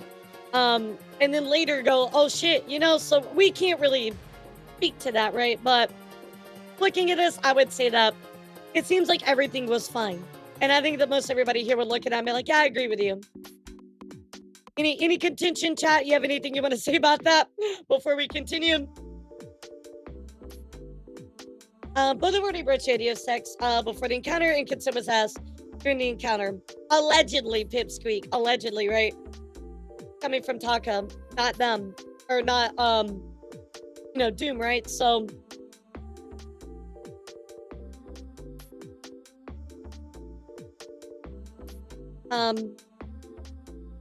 like there's a difference between the guys buy my drink versus my pills, and I change my mood. Sure. But I mean, I don't know what the medication was, right? Maybe it was something that just absolutely puts you out of it, and she wasn't able to consent. You know what I mean? Also, I think we're not all drugs affect mental states, so you can reasonably give consent. Some people even have a kink for getting sure. I mean, there's so many questions, right? There's so many questions. There's interactions can vary. and realize later people don't always react how we expect. Yep, exactly, air pilot. And that's what I'm kind of poking at. But again, we just don't know. Just don't know. Cedar Chain from Cambridge, got your home, babe. Just got in, glad, just got to the hotel, get it, going to my friend. Hotel with him to hang out a bit tonight, feeling okay, went to hunt for pizza. I'm starving after all that walking and travel. I went to Wembley. Hasselblad, how was it? Doggo is okay, I gave him chicken. Had fun, for coffee, was a really good Chinese food as well. Gonna have a nice shower. Hope we have a good night's sleep. I need a stretch. Appreciate you, powering through your anxiety to spend time with me. And I'm sorry I put you through all this. I really do not feel good about how I managed to plan this trip. Really foolish of me to plan the way I did, and for that, I'm incredibly sorry. For my selfishness, I'm happy you're in a good place now and I understand why you need to go home. The entire trip. I lost my spot. Okay, here we go. This entire trip has already been a wake-up call to me. A lot of things. I just want to let you know I'm incredibly sorry. Apologies for this spam, just very much in my head tonight. Appreciate you reading my messages. If you want to talk tonight, I'm here and would like to talk. I mean, he seems very open and very transparent about discussion, right? Sorry, it was mid-unite game. I'm not really sure what I was meant to say. I don't know how hard it would be for me, but it's rough, you know. My mental health issues are way too well hidden, but they are nasty. Appreciate you messaging me. Appreciate you and everything you're willing to power through. And I'm sorry for not communicating better with you for this trip. I myself from prone depression episodes. Unfortunately, I'm hitting one right now. Okay. Really sorry to hear that. I really want you to have a nice trip. We're also not going to have that. I'm crying the whole time. My roommate and me are willing to pay for the hotel for Monday and Tuesday. If you still come to Cambridge, I will charge you a couple months for the watch channel to cover the loss of the hotel. I'm open to it. Thank you for being willing to find a workaround. Do you still want to come out for the event? I don't want to foot the whole bill. I don't want you to foot the whole bill. I don't want you to foot the whole bill. This is also me communicating with you properly. I'm still very on the fence because they are generally good men out there. They've been ruined by false allegations. Also, true victims accused of false allegations. Decoy, I'm going to tell you, I am 100% on the fence with you. This is like, there's some things where it's like, okay, he said that she was drugged up and stated her boundaries, but then also it seemed like everything was like fine after, but then there's also situations where people don't realize what happened till later and actualize it. I mean, this is just, it's messy, chat. It's very, very messy. You know what I mean? What's up, Grimbill? How are you? Thank you for the raid. Welcome in. We're talking about the Takahada document. I'm sorry for you to raid on such a serious note. I'm on the fence on this big time, chat. I told you at the start, if you were looking for an answer, I wouldn't be able to give it to you. I'll come back Sunday morning for the event. I think I can manage one night in London for the wrestling show. And then I go back with you Monday and still till my flight. Yeah, you can do that, or you can just head to London Wednesday night if you want. Let me double check my flight. It's on Wednesday night. I train spend one more night here by flight on 2 p.m. It's the afternoon or Thursday. Sounds like a plan. So again, they're just having that conversation, right? They're gonna adjust their plans. Whereabouts do you think I can stay? There's a hotel 10 minutes drive away from my house. Do you feel comfortable having me close? I ain't fancy, but they do the job of giving you a bed. Being able to drive between the hotel and house gives me an option to easily crash wherever I feel comfortable. I'll sort that out with my roommate. When Griff, when he wakes up tomorrow, you do feel comfortable having me be near you though, right? I'm fine with like hugs, just not like lots of them. All right, so stating a boundary here. That might be important. Oh, no, that's it. So here's a boundary. Yeah, I don't know, Kita. It's hard. It's hard. I missed your response right there. My bad. Please text me this situation more confusing. Yep. But, I mean, again, we do these one where it's like, hey, I'm drugged up. Like, hey, you know, I'm with like hugs, just not like a lot of them. Maybe she was feeling a type of way after it, but I don't know. I don't know, chat. It's hard to say. Then we went to the museum. I went my separate direction. She had left her travel suitcase. She said that she would come back for them later. So we read the document. Let's continue. Throughout the day I texted her to make sure she got home okay. She apologized for her anxiety getting the better of her and expressed appreciation for how I was there for her and how I had handled the situation. When I expressed regret over how I planned the trip, she stressed the fact that her anxiety had gotten the better of her, but she still very much wanted to see me. Furthermore, she again invited me to come out to her hometown. Right. We talked again about having me get a hotel near where she lives if I came. Okay. Later, she texted me again, saying that she just preferred just friend to hang out and not so many hugs going forward. So I guess, like, to me, this reads as like, yeah, okay, so it maybe, chat. There's two ways this goes. Number one, regret, right? She's like, yeah, what happened was not, something I'm cool with going forward, and I'm just not feeling it. Or number two, this happened, she was not consenting, and she's like, oh yeah, no, I need to like draw a boundary because I'm trying to mentally deal with this, and I don't know how to move forward, right? Again, I don't know. We're not gonna know. If I remember correctly, though, in the U.S., correct me. Feel free to correct me, chat. But if I remember in the U.S., not that this applies, but if you were inebriated, you can't consent, right? She also experienced some of her past trauma, panic attacks, and PTSD. I listened to her story of abuse. I felt horrible for her. She went into detail, but I understood and worried that I might have pushed her too far in getting her to leave the bubble to visit me. All right, let's take a look. We're about to, we've already saw that. I didn't mean to make you uncomfortable. I feel really fucking awful right now. After the hugs part. Last thing I want to do is make you uncomfortable. Can I call you? So being respectful, I'm kind of chill. Give me peeps at the moment. Please don't feel awful like I'm not mad or anything. Well, okay, there it is. I'm not mad or anything. It's a massive quagmire right now because both parties are pushed to speak publicly quickly. Yep, exactly. Yeah, so please don't feel awful like I'm not mad or anything. I mean, I feel like that's important. I think we got a friend over hang out. I understand I have a bit of a mental health crisis. I'm talking to my therapist as well. What's up? I know this trip has been rough so far. I don't want this bad on you either. Like I want to meet my animals, hang out with my roommates. Either easy ways to be on really good ground with me. I don't know. I don't know.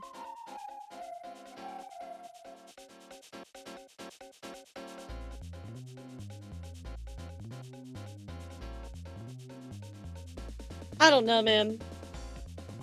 Hey, Bo, how are you? Them is physically, medically struggled, unrelated to mental. You don't talk of pills I need to live. You assume they were related to us just for context. Sure, absolutely. The only other text that I've kind of had up that I've been pointing out was this one, dude. I feel so fucking trash. I'm drugged up to all this shit. So, but again, I mean, at the end of the day, Bo, it all comes down to the test of reasonable belief, right? So, I mean, I gotta be real with you. I'm on the fence about all this. Let me just say that very clearly, Bo. I am all on the fence about this because it's messy. This should never have been made public. Yeah, it's a lot. Hope you're doing well, Bo. Anyway, so got that right. Let's continue here. I think what matters is finding a level ground and making the most of the rest of the time. Like, I'm going to look forward to shooting Cambridge. I really appreciate you saying that. Yeah, but here we are. Exactly, Bo. So, I mean, I'm a believer that the truth is somewhere in between, right? But this is just, it's fucking messy, dude. It's fucking messy. I can tell you care about me a lot. I know none of it's coming from a bad place. Fuck, thank you for saying that. I really need to hear that. I mean, like, it feels like there's a lot of, like, their talks, right? Like, it feels like they're okay with what happened. They said they weren't mad. I don't know, dude. It's gonna come down to those questions, right? If it went to a jury, right? It's obvious that you care. You just didn't know how bad my anxiety problems really were. It's why I'm trying not to overthink everything right now really hard. Appreciate you talking with me right now, though, because it's helping. I apologize for stressing you out. Yeah, it's helping. I'm just replying between unite matches. Hint slow. I figured. You said it's obvious. I'm big love for my family and friends and pets. That means the world to me. People make effort to get to know, like, my roommates. But you ain't wrong. They are family to me. So we're gonna take you bowling. We're gonna game. It's gonna be fun. I'm still letting you into a part of my world, so it's obviously I don't hate you. Not mad at you either. I had fun to be the most nice. I wonder if there's like almost like maybe they had like a disagreement, right? Because I'm not mad at you either. They keep saying that, like, I don't know. Maybe they had a disagreement after just spitballing. Yeah, thanks, Adora. Like, fucking Adora, man. The domino. Was super cool to actually see that stuff in person. Never seen anything like that. Talking about the museum, right? It should have been private. Semi-public distance should have never been pushed. I'll never forgive Adora for what was done through the entirety of this. Yep, absolutely, Radio. I agree. Yeah, no, Adora was the one that pushed people to talk about it, do the public pushing, and on top of that, drop that bombshell, right? And I just feel like, I feel like Alicia adding into it more. That was not her place to do that. It really was not. So we got like the main like nuke bomblet dropped, and then like exacerbation of that by Alicia. You know, could have stayed behind, unfortunately, but she remembered Alicia. It was a bad decision. Adore Alicia and Red Claw for the added to the issue. How did Red Claw add to the issue, if you don't mind me asking? I see two flawed human beings who just wanted to make an intimate connection connect, but mistakes were made, drugs and were involved, and mistakes were made on both sides. Aftermath feels like some kind of third party convinced Doom that she was taking advantage of, and her mental health issues simplify this conclusion. Maybe so, Scooter. That's not a out there like conclusion, right?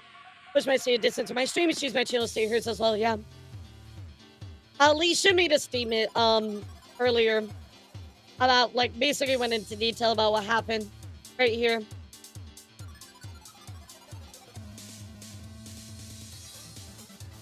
Worst case scenario, she has prior trauma. This means you're terrified in full appeasement mode, right? I mean, that was my worry about like her, like, let's see, hypothetically it did actually happen, and the way she's treating it is very like, you're just complicit with everything. You're just like, yep. You know what I mean? But Marco was the one who brought it up to Adora. Alicia said in Rima stream that she doesn't even like the victim and never spoke to her directly. Right, yeah, exactly. Like, not speaking to the victim for me is like, you shouldn't have said anything. Right here, right? You shouldn't have said anything, period. I mean, like, you gotta understand it, Yumi. Red Claw was the one who brought it up to Adora. I think Red Claw's intention was to protect these people, right? Like, tell people what's going on. And unfortunately, it was just the trust was put in the wrong people, right? Okay, I look forward to meeting your friends and hanging out. I'm glad they're looking forward to meeting you. I'm really sorry for any disappointment. I'm sorry for any disappointment I've caused. I'm not disappointed with you either. Thank you so much for saying that. Like, I know it all came with kind of contentions. Honestly, it's good it happened in the UK. Imagine if we tried Canada, I'd have like actually died. Yeah, can I tell y'all something? Can Red Claw bring it up to her, expecting her to be quiet? Like, it's only his, it's only Gooffoot's trusting her, yeah. Yeah, but I think he knows that. Like, guys, I heard the whispers of this, and I got the very, very loose details, right? Of stuff that was going around, right? But, like, I would never in a million years say anything, you know? Like, it's not my place to. It's not my business. It's not me to legally solve. Like, it's not. I have no place sharing that information, even as speculation, you know? I mean, in dark, you can feel that way, right?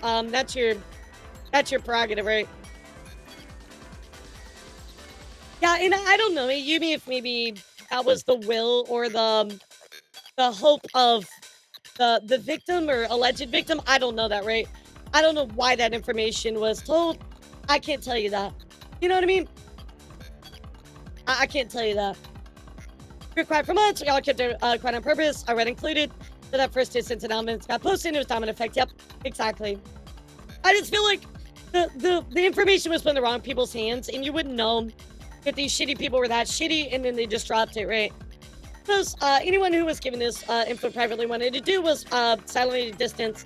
The more info was available, it was unfortunate this was given to Adora, who pushed in a more public distance. Yeah, I mean, I think we can all, yeah, and please just like, can we all agree right now? Please type 3 if you agree.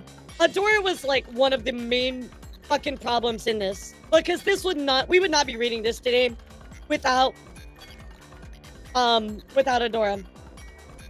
I think we can all agree to that today, you know, like, if there's one thing we can walk away and shake hands on, it's that fact, like, thank you, Bo. Blush, I wasn't so fucked up, with it being what it is. Thank you for being kind, when dealing with it. So, there is a bit of understanding there as well, chat.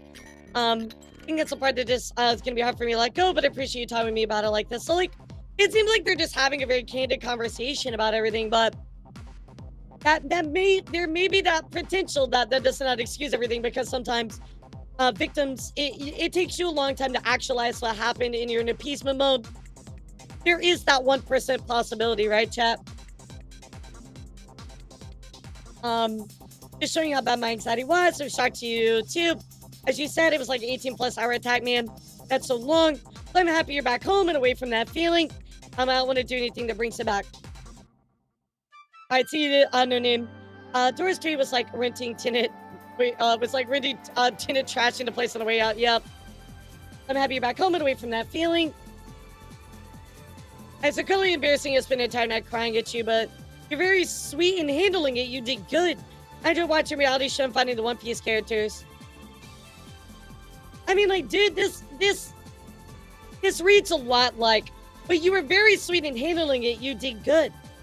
Like, it sounds like everything's just all hunky-dory, dude.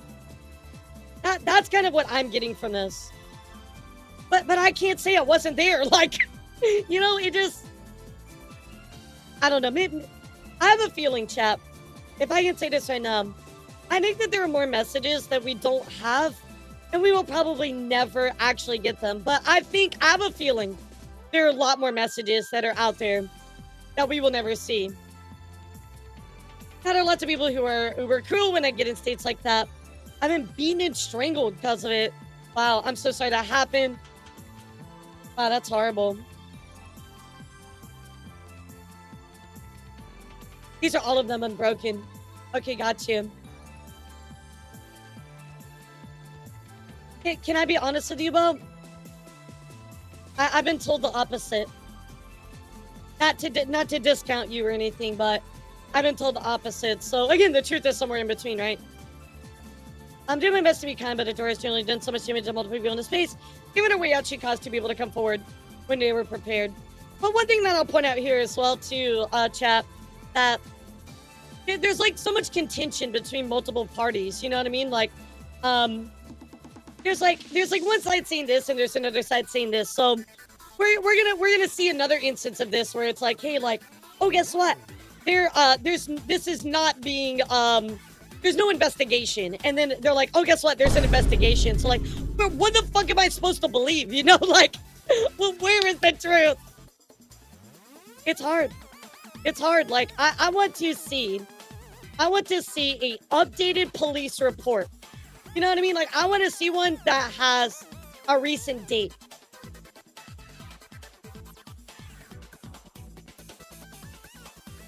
I want the proof. The proof's in the pudding, you know? And sorry, Bo, I don't mean to call you out or anything or, like, you know, discount you. I just want to be transparent that I have been told the opposite. There's more out there. There's more screenshots that are not included, and I don't know how true that is, right? I'd have to see them, but I have a feeling there might be more. There might be. I don't know. Anyway, let's continue, because this one's kind of longer. Be interested to see how there are more when the whole reason included all the train stuff and control stuff is to keep it unbroken. Absolutely. Yeah, I mean, that's a great point.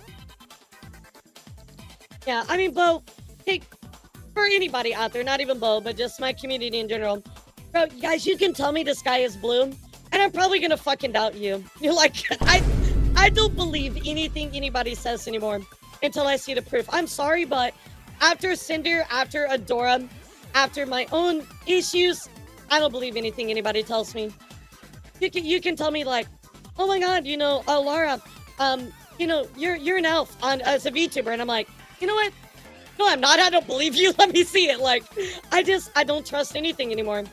And it's not to be mean to you. It's not to discount you, because I love you guys, right? And I value my creators in here, like Rydia and Bo. I value you guys as peers, as creators, but I'm gonna be honest, like, I don't believe anything anybody says, and it's not to be mean to you. It's just, honestly, it's the mindset I think you have to survive right now, and that's sad.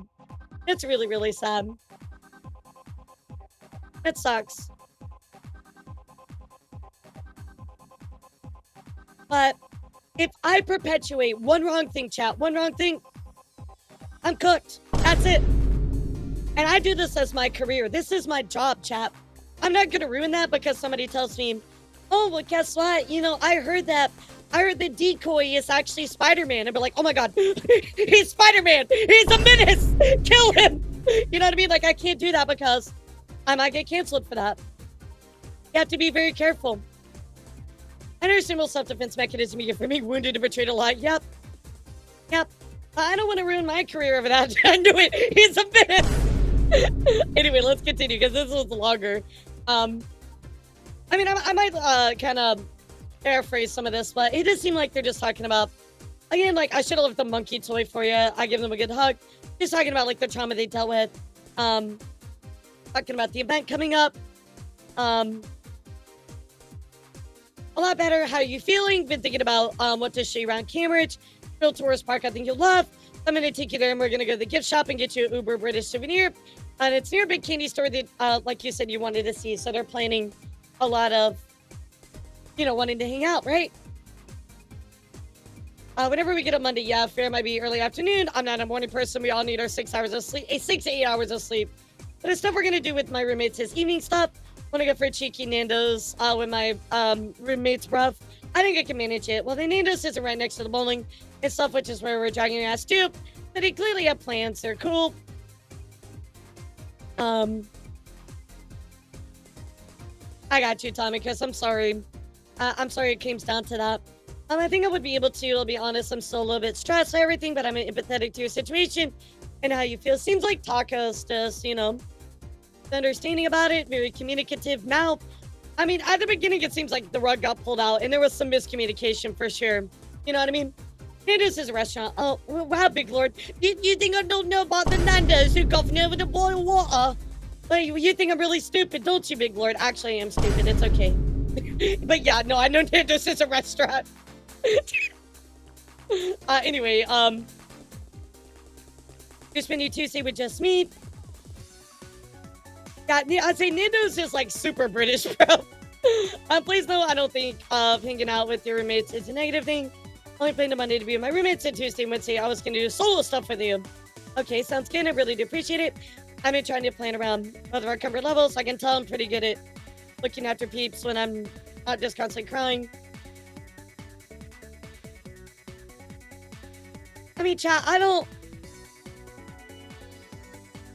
know, man. I don't know. I really want to hear her side out. I really want to hear what she has to say. I think the convertible out for driving got really wet. There's this video game Pokemon ROM hack about Yu-Gi-Oh! Creators and I'm in it. I'm gonna find me. Cool. So they're talking about that game. I don't know why it can be in a game. It's a modded game. All plans tonight didn't come to fruition or were canceled. I'm not in a good place right now. That's like, I'm sorry to hear that. I actually asked my friend more directly about hanging out. He's actually hanging out with his buds since he invited me, so I'm gonna go. I'm happy this is working out tonight. I was worried I was not gonna have much to do, but I'm gonna step out of my comfort zone and go hang with my friend and his friends. For good night's sleep, I'm feeling better. Actually get 8. That's good. Thanks, babe. When I might go out to Cambridge, can I use your laundry? You have a local laundromat. Yeah, you can use it.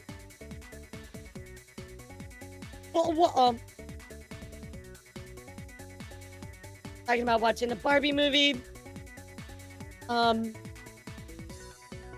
Good. I'm 18. I'm gonna go to a pub later for a bit. Not drinking. No, okay. I want to make this clear up tonight before I head out to London tomorrow in case you decide I want to come up. But like, I'm heading back to London as a friend. I just want to, friendo hang out, get to know you as a friend. I know that might suck for you, but I realize I really have to know people as a friend to get comfortable with them. No, like intimacy or such or touching me all the time and that. I know that may be upsetting for you, but I really just want to be friends. If you don't want me to come to wrestling with you, that's fine, but I just really clear this up and have you understand where I'm at. I'm sorry for any upset this might cause. So this was after, right? This was after. So like, I mean, clearly defined boundaries. I feel like maybe that initial night, there was just a lot of miscommunication and it went into a direction that she didn't anticipate. And there might have been regret. Or she was truly taken advantage of. I don't know. I mean, clearly she's drawing the line. That first night obviously was too much for her. It either was awkward or it was You know, he did SA her, right? Right, we're going to say SA, but Aqua, what I'm saying is that, uh, hypothetically, allegedly, in a hypothetical world, if she was SA, this might be her way to create a boundary to, not have to relive that again, right? You know what I mean?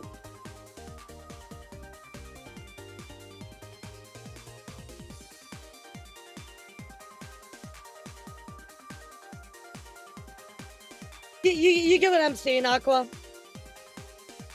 Because we don't know, maybe she actually was. And that's why I keep saying, like, we gotta treat this with an open mind. Like, he could have been. We don't know. You know what I mean? But I get what you're saying. Yes, if this is just for regrets reason, absolutely. That would not qualify as SA, right? But if this is her way of trying to deal with the trauma, I don't know. People deal with everything differently, right? I can't tell you how you deal with trauma, right?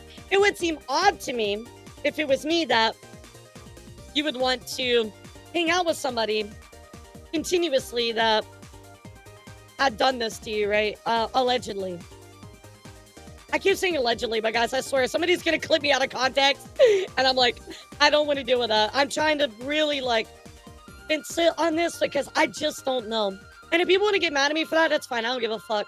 I'm sorry, but I really do think that sitting is the right thing to do on this. I still got you understand. I know this is exactly what you're hoping for. Understand if you don't want to come out. Yeah, I apologize for my part of the miscommunication. I'm so sorry that me visiting has brought up so much unexpected things. I know this hasn't been easy on you, and I feel terrible about that. Hope you did not think less of me because of this. I mean, this is a really nice, understanding message. Like, you know what I mean? Like, this is like very understanding and apologetic, just in case he did break boundaries. Like, I really want to see her side. For me, this is just like, I want to see her side. You know?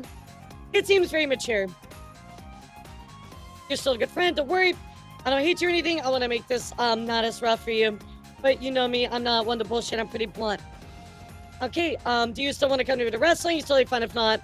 I'll come to London to get away from my stuff. Sorry, I'm on the way back to my hotel. You absolutely need your stuff or you come to into wrestling. If you want me there, I'm down to hang out. Like, it's totally fun to hang out. You're still welcome to come to Blank as well. You give me a few to respond. Need to take a shower. If you want to come out to the event and hang out with me, I would see it. That would be cool, though I don't want you to feel forced to spend the night at the hotel. If you want to head home after the event, as for Cambridge, I think I need to think about it as this has all been an incredibly large amount for me to emotionally process properly. Do you know what time the event ends? Ends around 9:30, 10. Trains are uber sucky tomorrow, so I think it might be best I don't go and just come collect myself Monday when trains are back to normal. Trains legit only go to Tottenham Hall, and then I'd have to do 36. Okay, so they're talking about like a bunch of transitions and having to like move around the trains, right? But you understand we can make this work. Legit, there is enough time to get from Wembley to that train station. I missed the last train home. I don't know why, but tomorrow there are no trains right to King's Cross. Give me 4 hours to get to you. It's probably just because Sunday, right? It doesn't usually do this, like 4 hours just to get to the hotel's nuts. That's actually cursed due to the trains sort themselves out on Mondays. They do hint so I can only collect my stuff on Mondays, so we can just talk about the challenge of navigating trains, right, chat?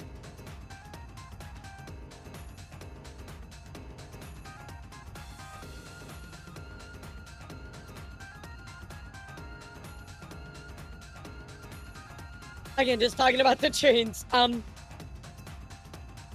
Just how it's very difficult to navigate. I've never taken the train system there, but German train systems make a lot more sense. It sounds really, really complicated. I'm not gonna lie, this sounds like uber complicated.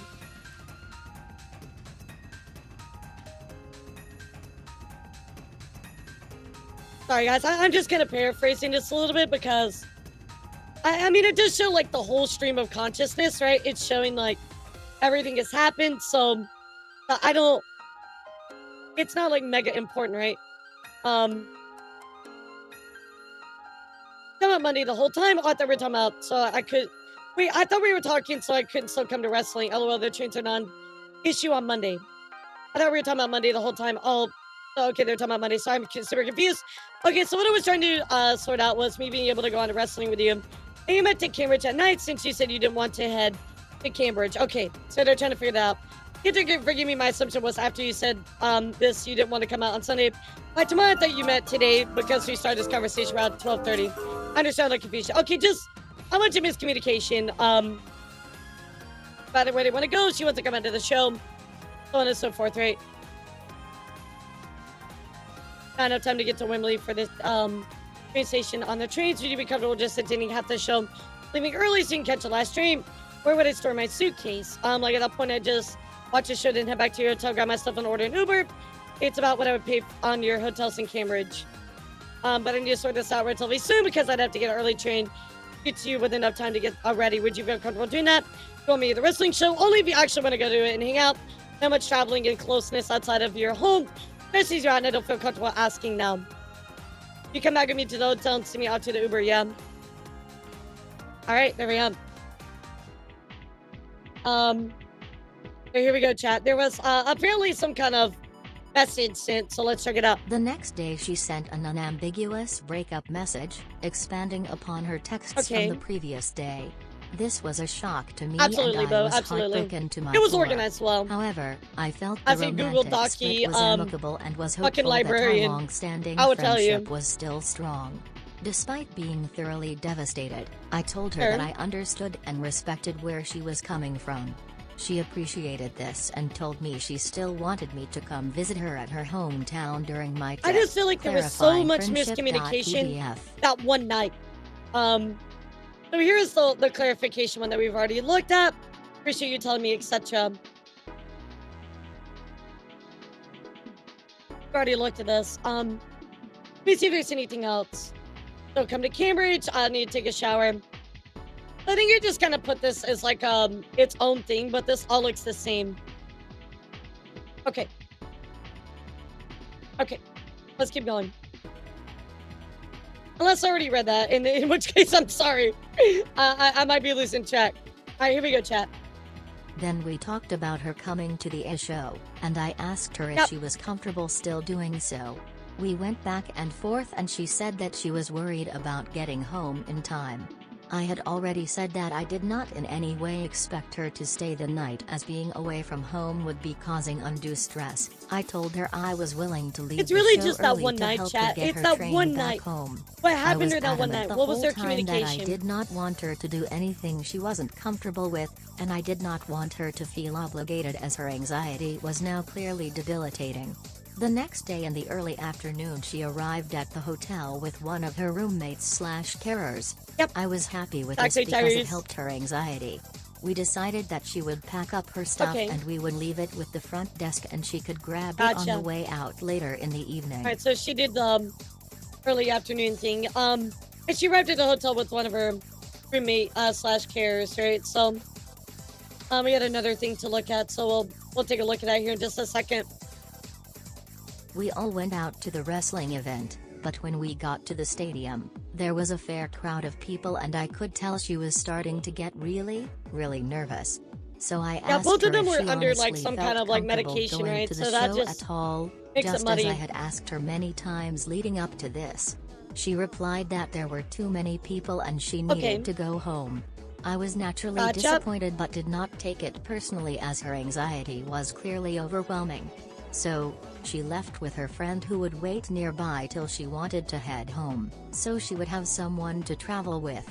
I saw the show alone. Attachment going to event 1.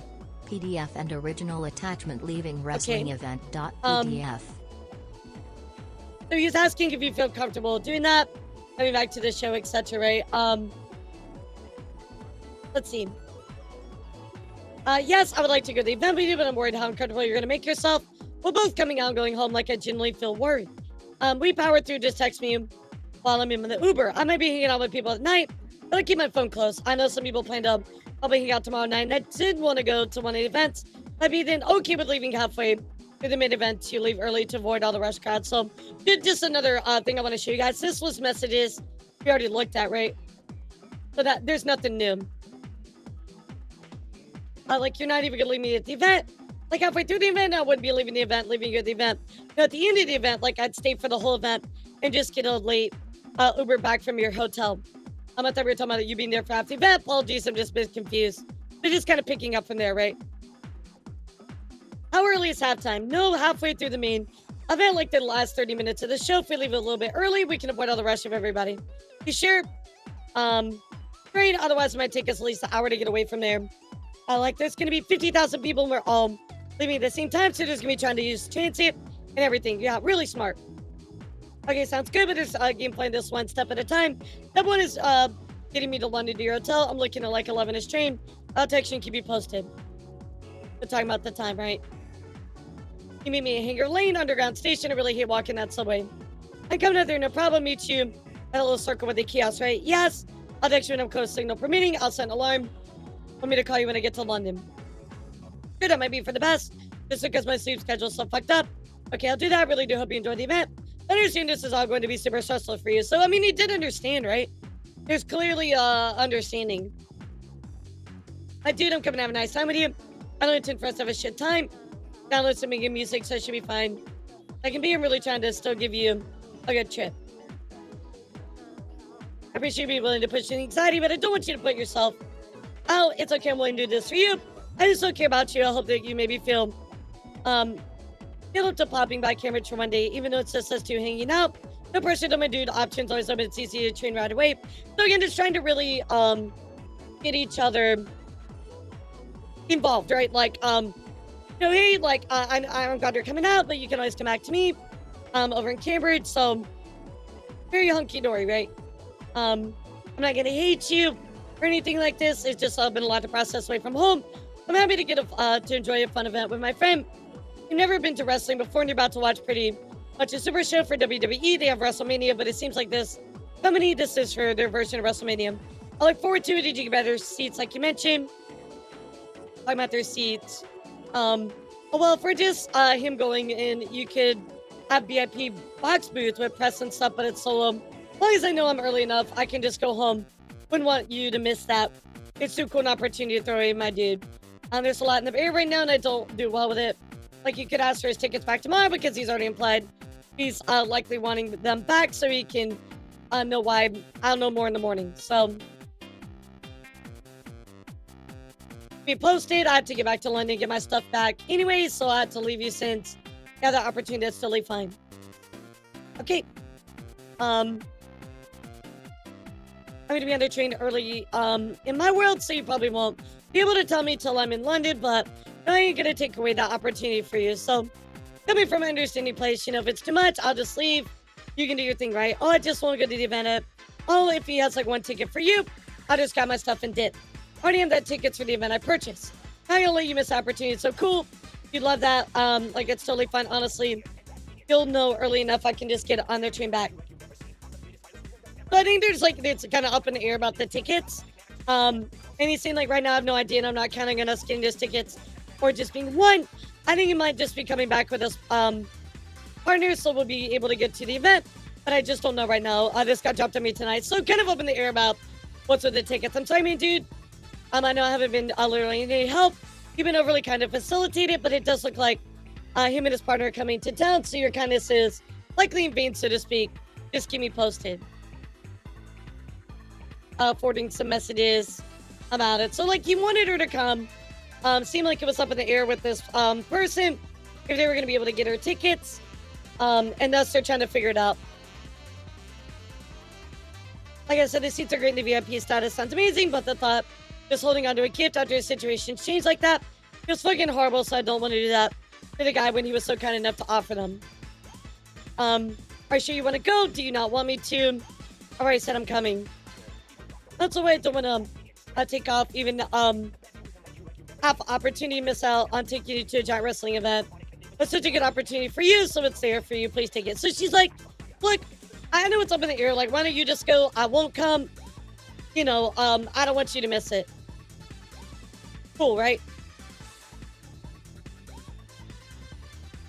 I think I'll manage. It's great for me to be sure about work. Do it. I know how much this means to you. Please don't push yourself through stress. It's going to cause harm. I beg of you. So, like, hey, don't do it if it's too much. We can talk more about the rest of the trip when you get here tomorrow. There's been a lot for me to process, and I apologize for those, for not being committed to any plans after this event. It's been a massive shock to my system. You doing okay? Yeah, I'm just pulling into London. Griffin didn't want me doing that. Trip alone, so he came with me and he's gonna wait around so I can get home. He's one of your roommates as well, yeah? I can't do trips alone. Yes, Griff is one of my roommates. Griff is the only reason I'm being able to get to London. Does he want one of my spare tickets out for the event? Is to see with ours? Oh, unfortunately, no. How far were you, would you say? Alright, so here, she's coming. She has somebody who would travel. That was a big deal why he traveled initially to come down there to get her and come back. He doesn't like to travel alone because of past issues, PTSD, etc., right? That's her comfortability. That's fine, right? There's nothing to question about that. Person who gave me the tickets got different tickets for themselves, so we'd be separate. I'm like 20 minutes away. Yeah, I'll like 10, but I can walk to the hotel with Griff. I figured, are we good to go to the hotel room? I can get my stuff and freshen up, of course. Other trains some are canceled because their track broke. Enjoy your wrestling. I'm going all over to get home. Oh my god, I'm so sorry what has happened. What is your game plan to just get my seat? Clearly no train to get back. Line was long. I had to try and get an Uber, but driver canceled. I'm going to try and come pick you up. Any way I can help. Waiting on an Uber, getting another driver. Hope you enjoy your show, though. To see good, show me the view. There it is. Not too shabby. Picture with Captain London selfie. I'm glad he is here to support you. What's up, cats? How are you? I'd be in hysterics if I was alone. Uber driver is super nice. I'm glad I got sorted. So apparently she, trying to get back home. They decided not to go to the event with them. There you go, right? 30 minutes from home now, driver. So we're staying back in Cambridge Enjoy your show. Glad to get home safe. Show was fun. VIP were strange. Seats were strange. It was non-wrestling fans. Other wrestlers weren't there. Oh, for reals, you get to meet some of the wrestlers. There you go. So wait a second. Oh, wait. Why did she too many people need to go home? I think I'm confused.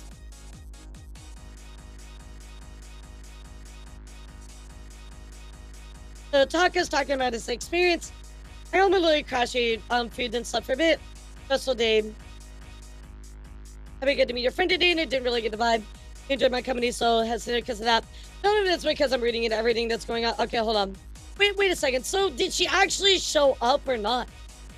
Because it sounded like she just didn't even make it there.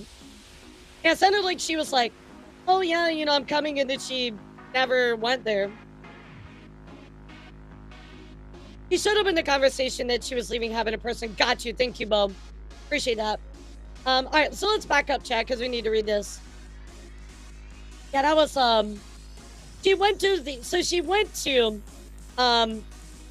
they met, right? But the conversation that she was not going to make it, happened in person. She said it was just too much for her.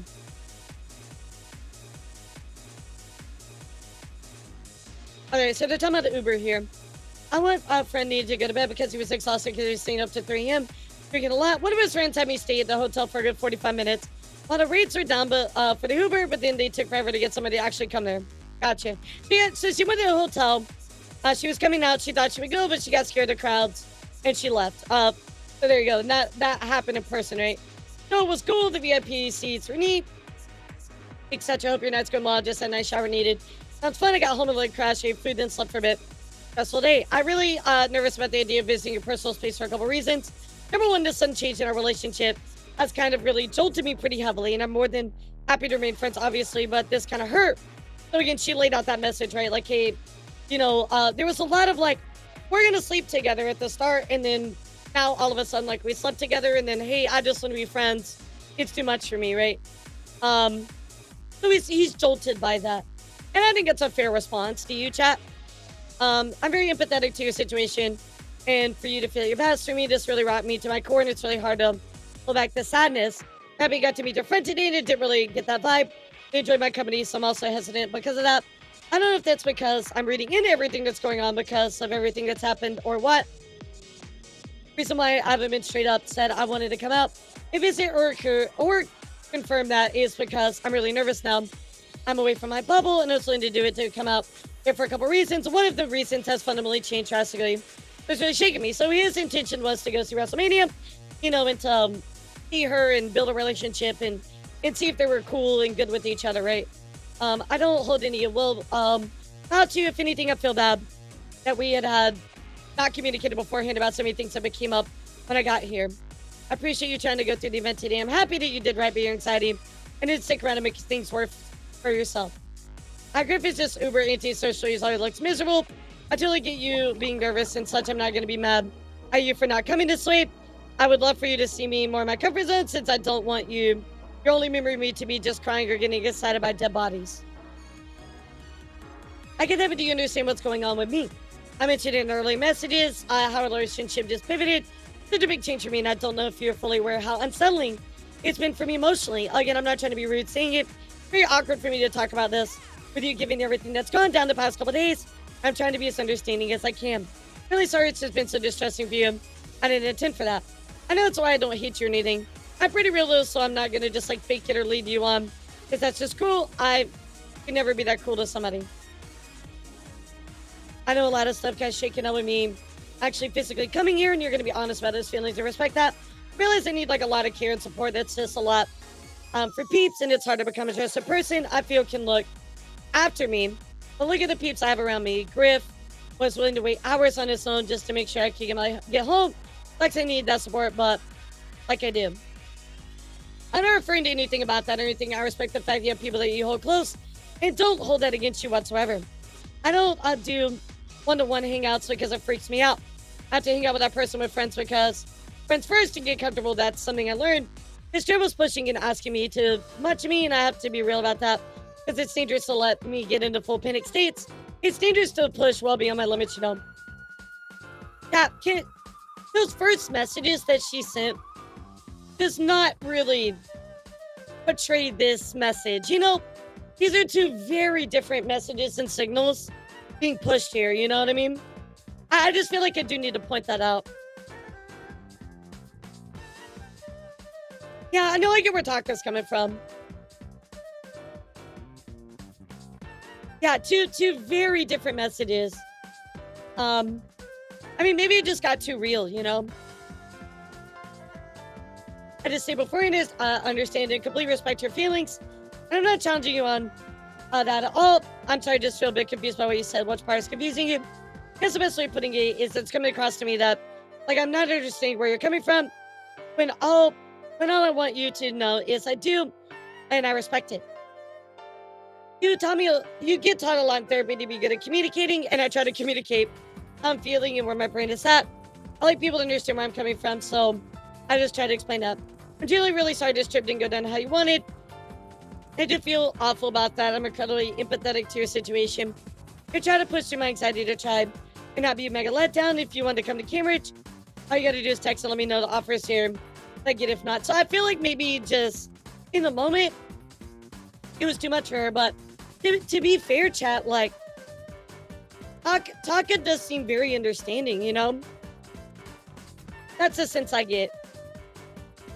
Thank you for the invite. Hope we can make the most out of your trip, even if it doesn't involve seeing me. That doesn't mean you can't come to Cambridge. Shit, I'm sorry if it came across that way. Not all understand what you meant. I appreciate you being willing to communicate with me.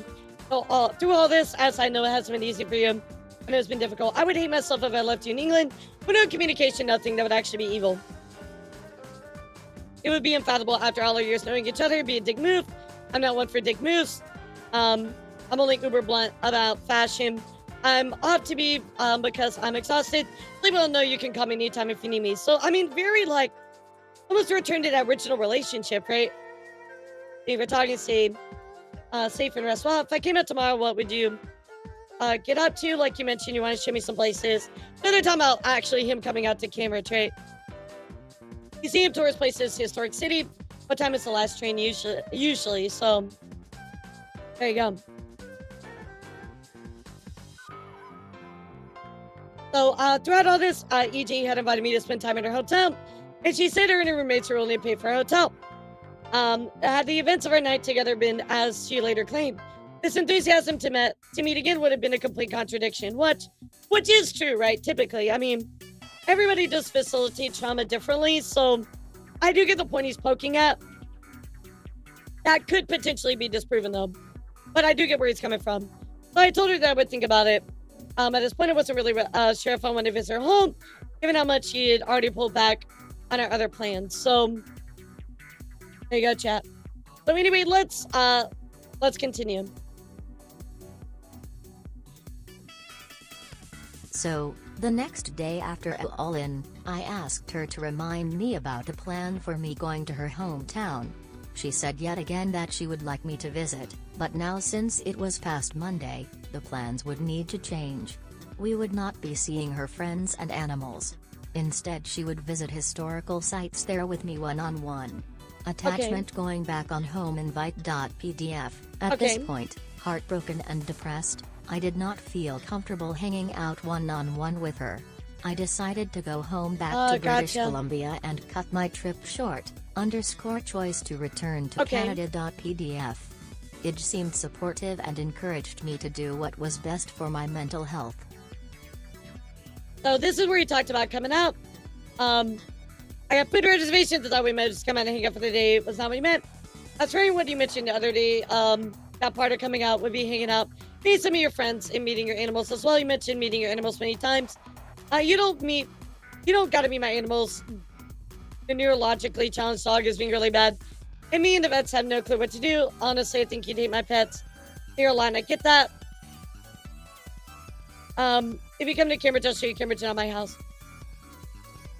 I feel like our initial plan is hang out with each other and do more together. Switch, therefore I'm missing home badly as I'm disconnected from my own bubble. So again, like, he said like one thing before it changed. Seems like he's like, yeah, I'm not about it. I see you won't want me at your place at all. No, I mean, like, don't get the latest train possible. So I should have prefaced this with what I said. Like, leave a few trains before the last one at Cambridge. You still want to meet your pets and everything. Can we put a pin in this till later when I'm just heading out to hang out with friends? I gotta drive. I got food reservations. Oh, okay, that was the one we got before. That was the message before. Here's the full message. So as exciting as it was to meet up and see some cool things in London, I'm afraid I might have to cut my trip short for mental health reasons, as I'm dealing with a lot right now away from my own support network. It's really fair to do what you need to do for your mental health. If you can get a flight home early, go for it. We both got to do what's right for our own mental health. There's no way I tell you to push through your mental health and cause yourself more damage. Hey, I know you're probably still super stressed out from the trip. So, all right. So, again, I seem to recap here, chat. We got about an hour left. A lot of miscommunication, a lot of failed expectations on both sides, a lot of plans changing constantly. However, she did clearly state some of her boundaries after the events happened. So, I mean, she did say she was all drugged up, but you know, would a reasonable person think that she would not be able to give consent? I don't know. That's up to UK law and your own personal interpretation, right, chat? So, let's continue here. This is where everything kind of gets crazy. So here we go, chat. Ready? But once I arrived back at my home, I was horrified to receive a message from her accusing me of sexual misconduct since she had been sedated and could not give consent. _accusation. PDF. I was shocked as I never knew she was sedated. She had told me that she needed the pills to live. I thought she was exhausted, as I had been. I did not think she was intoxicated, let alone incapable of giving consent. I went into this thinking this woman loved me. She had encouraged me to believe this. To have her pull back from me devastated me. I had been understanding and accepted when she said she wanted less intimacy and to be friends instead, no matter how much it broke my heart. But now she was making this allegation which I knew was simply untrue. I could not understand what was happening. So let's look at that allegation, chat. So here's where we left off. Do what you gotta do for your mental health. I know you're probably still super stressed out in the trip and everything because I know I'm still recovering and I'm going to be for a long while, but I really need to talk about some things. I do not wish to work on your VOD channel any longer. Please take this as myself and Jimmy resigning effective immediately. I request you remove me as your channel manager from YouTube, as a moderator from your Twitch. I won't be doing any work from you going forward, as I simply am not comfortable. This is the big one. What happened Thursday really wasn't okay, and I genuinely need you to know that you understand that your actions weren't okay. I'm talking to you about this because we used to be friends, so I'm giving you a chance to do a little you can to take accountability here.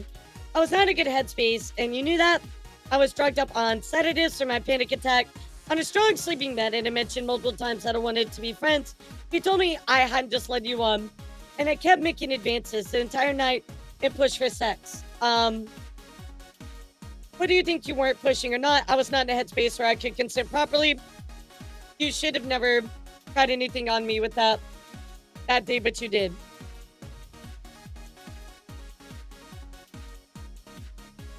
Yeah, thank you for letting me know, Theo.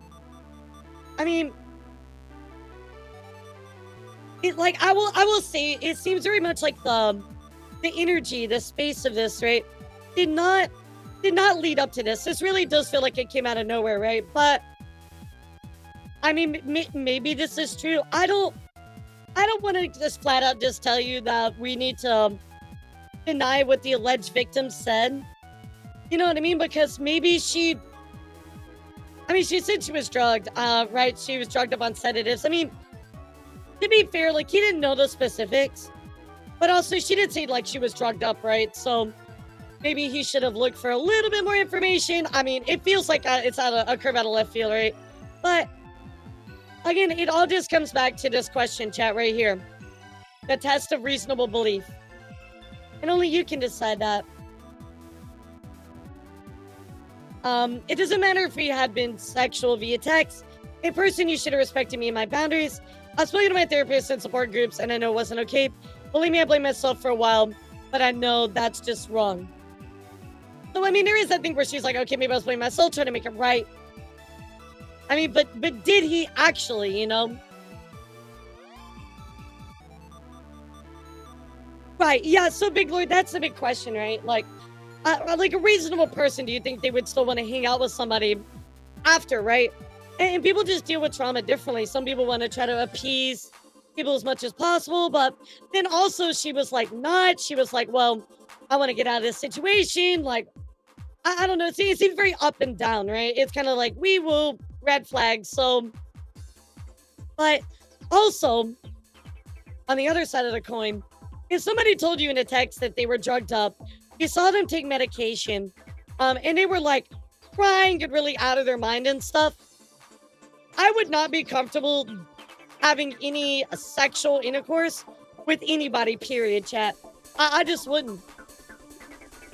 I just feel like they are potentially unstable. I would not want to do that. You know what I mean? So there's just so much, man. It's so messy. It's so messy. Yeah, because like I feel like when you look at this, you can argue both sides pretty equally, right? Yeah, Taka was also drugged up as well. So it's like, can you accept consent if you can't give it yourself? Like if you're on pills? I don't know. Taka's adamant in the text message asked me friends for the first time she brought it up. This accusation saying that she had repeated it that night also confused him.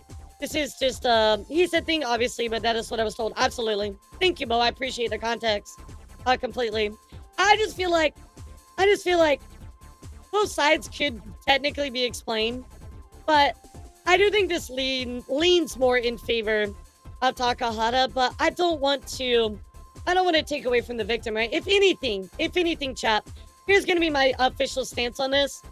I think that Taka overall has created a reasonable doubt in this situation.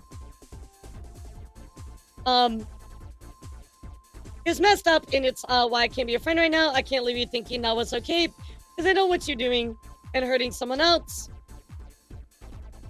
You need to own up to how messed up all of Thursday was. You know what I mean? There's some reasonable doubt he's created here, and I think that obviously just needs to go through the law process, right? Let it happen, like it should have in the first place. Right now I can't smile, pretend to be professional with you, because you majorly screwed up and hurt me, so I'm not going to pretend we're good because we aren't, and I refuse to be fake. But I'm just trying to talk to you out with you. I understand this is scary for both of us. I feel awful. I would never want anyone to feel this way. I'm mortified at the prospect of taking advantage of anybody's body autonomy when I ask for consent through the entire process. If at any moment I received a signal from you that it was not okay, then I would have stopped. I firmly believe that consent can be revoked at any point in the actual act, which is why I have asked every step of the way. I'm sorry for any hurt that was done inadvertently. I mean, this message here is really good, chat. I understand that it was Thursday was a completely consensual act between us. My understanding was that Thursday was a completely consensual act between us. Again, I regret and mortified if I misunderstood this. I would never want to cause anyone any pain or distress, especially not you. I held dear to my heart. I just want you to be as well as you can and take care of your needs at this time. It was never my intention to cause you any pain. I mean, this is a really very mature response. You know, given my last personal experience, past personal experience will leave me when I say I would never want anybody to experience non-consensual touching or lack of body autonomy in my hands and take this very seriously. Absolutely. Yo, Happy, what's up? How are you? Hi, Raiders. How are you? Just a quick warning, guys. We are covering a very, very big story about Takahada.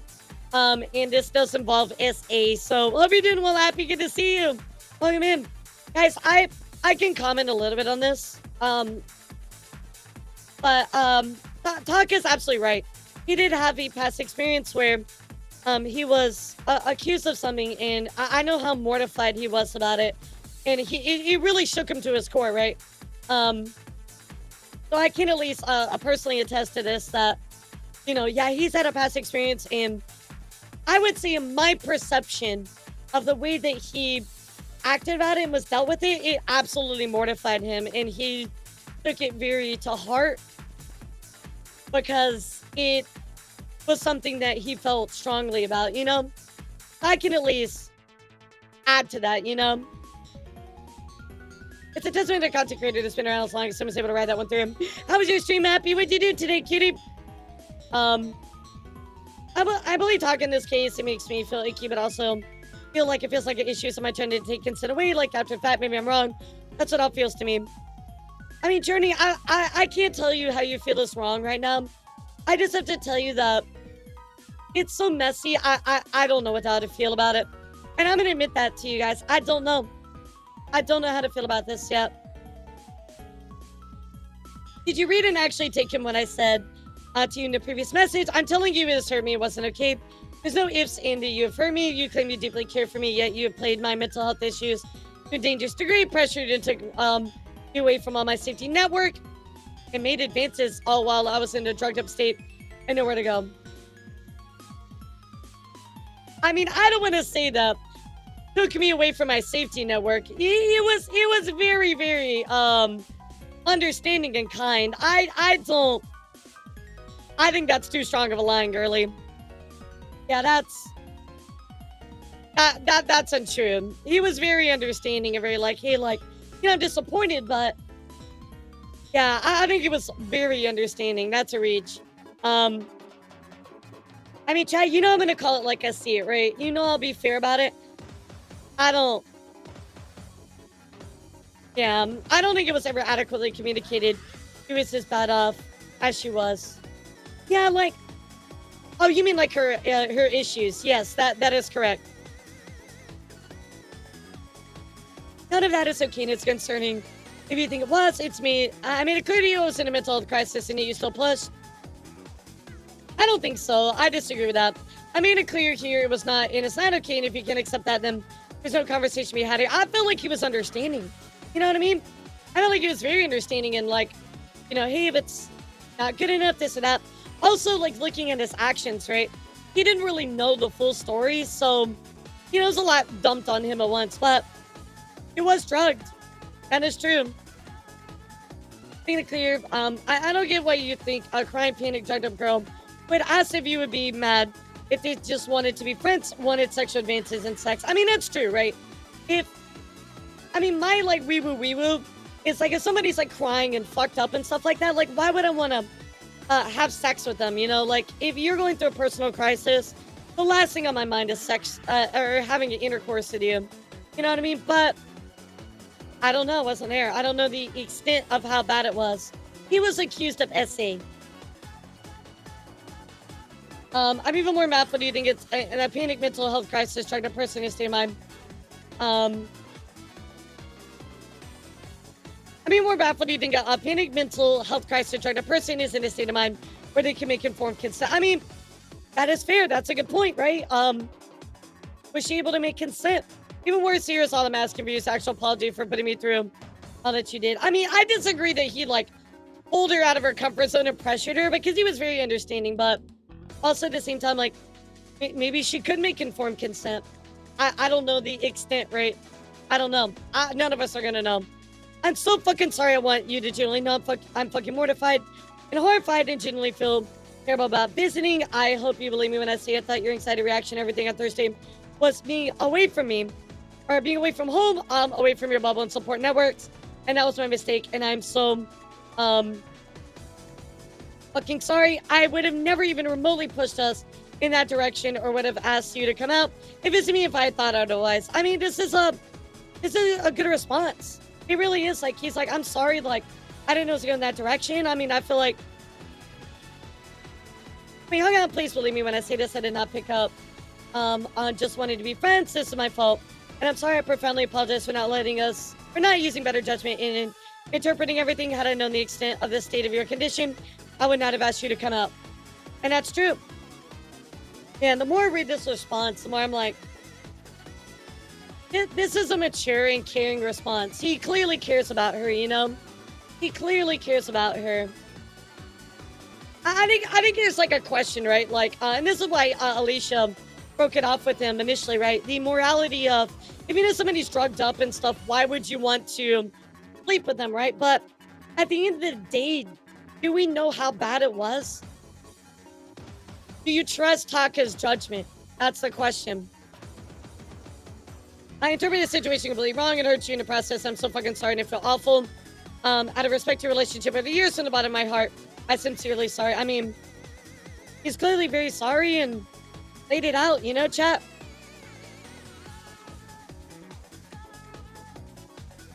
Let's keep going. He clearly laid it out. So, I went over the events of those few days yeah, in my they met before. This had been a sad but I knew they had a long difficult relationship. with conflicting messages and mixed signals. But I knew that I had asked for and received her consent at every stage of intimacy. Okay. She clearly had been wrestling with issues and anxiety, but she had explained, and I had believed, that these were related to her fear of being away from home. Yeah, exactly, These had yeah. not been presented as issues with being with me. She didn't at any point suggest she had an issue with being intimate until after the fact. I wish she had been clearer and more honest with me about the specificity of her issues and what her limits were. This has been a terrible moment of failing to communicate properly. I agree. Yes, I that is the severity of the situation and am profoundly devastated. I'm still processing this heartbreak at the same time, and I wouldn't wish this on anybody. We have both clearly been hurt by miscommunication. I agree with this. I think it just boils down, chat, right now. Looking at it, and until we hear her side, right, to miscommunication, I feel like I feel like that if she needed all this care and stuff like that and was very mentally unwell, she should have heard that a long time ago, right? There should have been a little bit more of a conversation, but also, like, to be fair, right, like, she did really kind of give him different vibes. So I see why he went down that road. However, if you find out somebody needs a lot of care and stuff like that, I personally would not want to pursue any type of intimacy. I'm going to remind folks that are reading One Person Slanted take meant to revive their social standing, which likely doesn't include all the text. Exactly. As I mentioned earlier, Kona, but thank you for reminding me. Like, guys, remember, this is Taka's telling. This is not facts. So you got to remember, guys, go into this with an open mind. But, I mean, for me, like, looking at what I'm seeing in the text, I agree with this. There was miscommunication, right? Clearly. I think even Doom would admit there was miscommunication, but you have to see, right, how did Taka ever admit that he did something wrong? We're only seeing certain texts, right? Maybe there's a point where he did admit to it. I don't know. That'd be interesting to see. We have to wait to hear both sides, chat. And I encourage all of you to wait to that. But by this document, I think Taka has created a reasonable doubt. You know? But I was profoundly shocked and filled with sadness when, after my visit, 5 months later, Edge began sharing claims with several of our mutual friends. Yeah, we'll read it. She alleged that I had sexually assaulted her and that I coerced her into being intimate after she had expressed a desire to simply remain friends. These claims simply did not align with the reality of our relationship. and I still Yeah, have there the needs to written be a little bit messages more. to prove this. Her version of events also altered the timeline of our trip planning and omitted key context, such as the fact that we had been in an on and off relationship for 9 years, during which time we had twice met in person, and shared many intensely sexual interactions, virtually, online, and through texts, leading up to the trip. Friends of mine gave me insight into what was being said once this became apparent. So just to clarify, if I get this correctly, and maybe Bo, you can tell me that, or if you feel comfortable, of course. So they had already had sex before, because I know they met that one time, and they didn't. But maybe same-sexual interactions through text. I wonder if they slept with each other. I mean, in my opinion, it's easier to believe Taka as he admits his own faults. Be hard for her to admit her fault is admitting that you lied. There's a really can be criminal. I mean, I think we have to keep an open mind, right? Maybe there's more. I think a lot of people will look at this and just be like, yeah, side with Taka, right?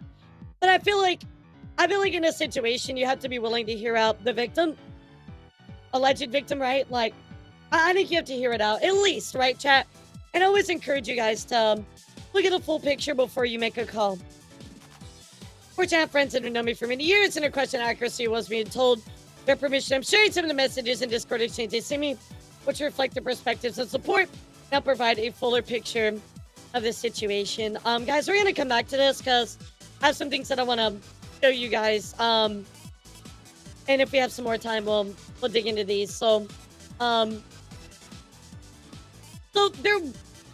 big part of this, obviously, chat, is what level of criminality is attached to this, right, chat? Kimura goes on to say, it's been hard to see the internet discuss court and criminal investigations that simply have not been happening. I'm glad he's finally putting this rumor to rest. So like for me, chat, like the whole time I was under the impression there was an investigation. So by this, we're kind of like, is there not? Well, Doom actually put out, her caretaker, put out a statement last night addressing all of this. So let's take a look. It's very important because it does basically say that there is an ongoing investigation and it's being passed on to police. So anyway, give it to us, Tiara. Tell us what's up. Hello, this is the care of Mistress Doom. Some of you know me as Jimmy. I am posting this brief statement on her account on her behalf so that she does not have to traumatize herself further. These are her words for now. Finally a chance to speak after a year and a bit of suffering from someone's actions. Well, kinda speak. Look at those words in bold, chat. They're important. This is an active police investigation. Nothing about this case should be public as it is in the hands of the police and actively being investigated. This has been a police case since August 2024. Taka publicly posting that document is a crime and breaks the Sexual Offences Amendment Act 1992, which states a alleged victim of rape or sexual assault is granted anonymity for life as soon as they report, which I did back in August 2024. I would love to be able to share my story and my evidence, however it has all been with the police since August 2024 onwards. I need to speak to the officer in charge of my case as well as my rape crisis advocate before I can make more of a statement regarding any of this. By talking about it, the fact it was spreading, it was already made public. So like, here's the thing, Yumi. If you tell your close friends that you trust in a close circle, are you really breaking that confidentiality? I mean, maybe technically, I don't feel like that should count. If you're confiding in friends the truth and they leak it, that's not their fault, right? But to your point, I get where you're coming from about it. I don't know, like if shit happens to you, what's the first thing you do? You confide in friends. So apparently all this has been passed to evidence. Now, here is where we get a big hang up, right? Well, now she's voided it. Now she's voided it for sure by the statement. But beforehand, right? So, here's the issue. Mistress Doom is in the UK, right? Takahada is in Canada. This is the international case, chat. There are international, like, waters, and it is going to hang this up big time. So if there, here's my question, chat. My one question I want to ask you all that that Ia said to me. So as you guys know, if you don't know, Ia is my partner, Ai Yumi. She works for a company, and she does a lot of she's a DNA analyst, right? And she specializes in sexual assault. It's her literal job to be the person that analyzes the DNA when they get rape kits and stuff like that. She does that. That's her job. You know what I mean? She's getting permission to tell others. That's how I found out. There's a document including the doc. Okay, we'll take a look at that if we have some time. Which I assume she was given permission to tell some people, right? Oh, here's the thing, chat. Number one, this has been going on since August 2024. This is my question to Aya. Is that normal, right? This has been a year. Yes, Aya said this amount of time is very normal for a case like this. This is very average, especially when it's SA. These cases can take quite a long time, sometimes even years to actually be processed, right? Not counting even international waters, right? So very, very different. Number two, Taka has not even been contacted even for questioning. So number two, normally, here, at least here in the US, right? So it might be different for the UK. Why would they move forward with a case unless there was evidence? That's my question.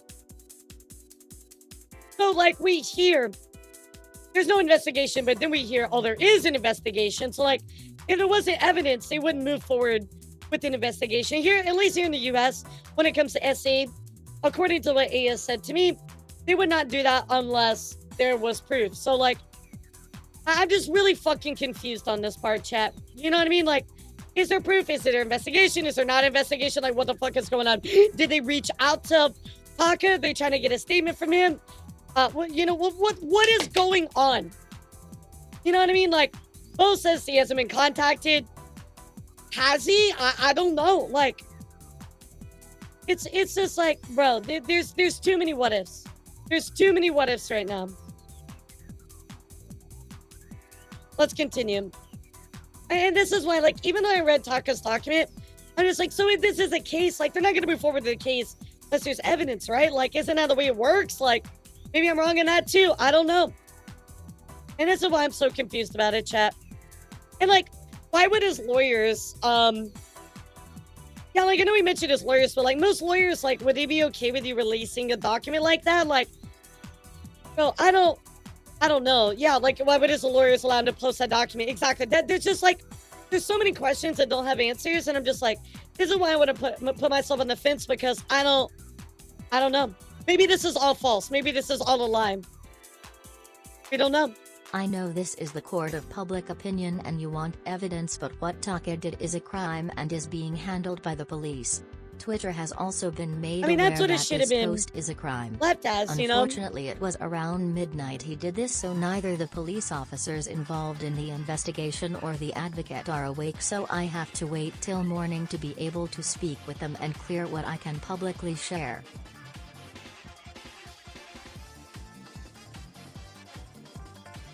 Should have never been public, chat. Should have never been public. Period. I put none of this public and never wanted it to go public, nor did I want anyone to know that I was the victim of that.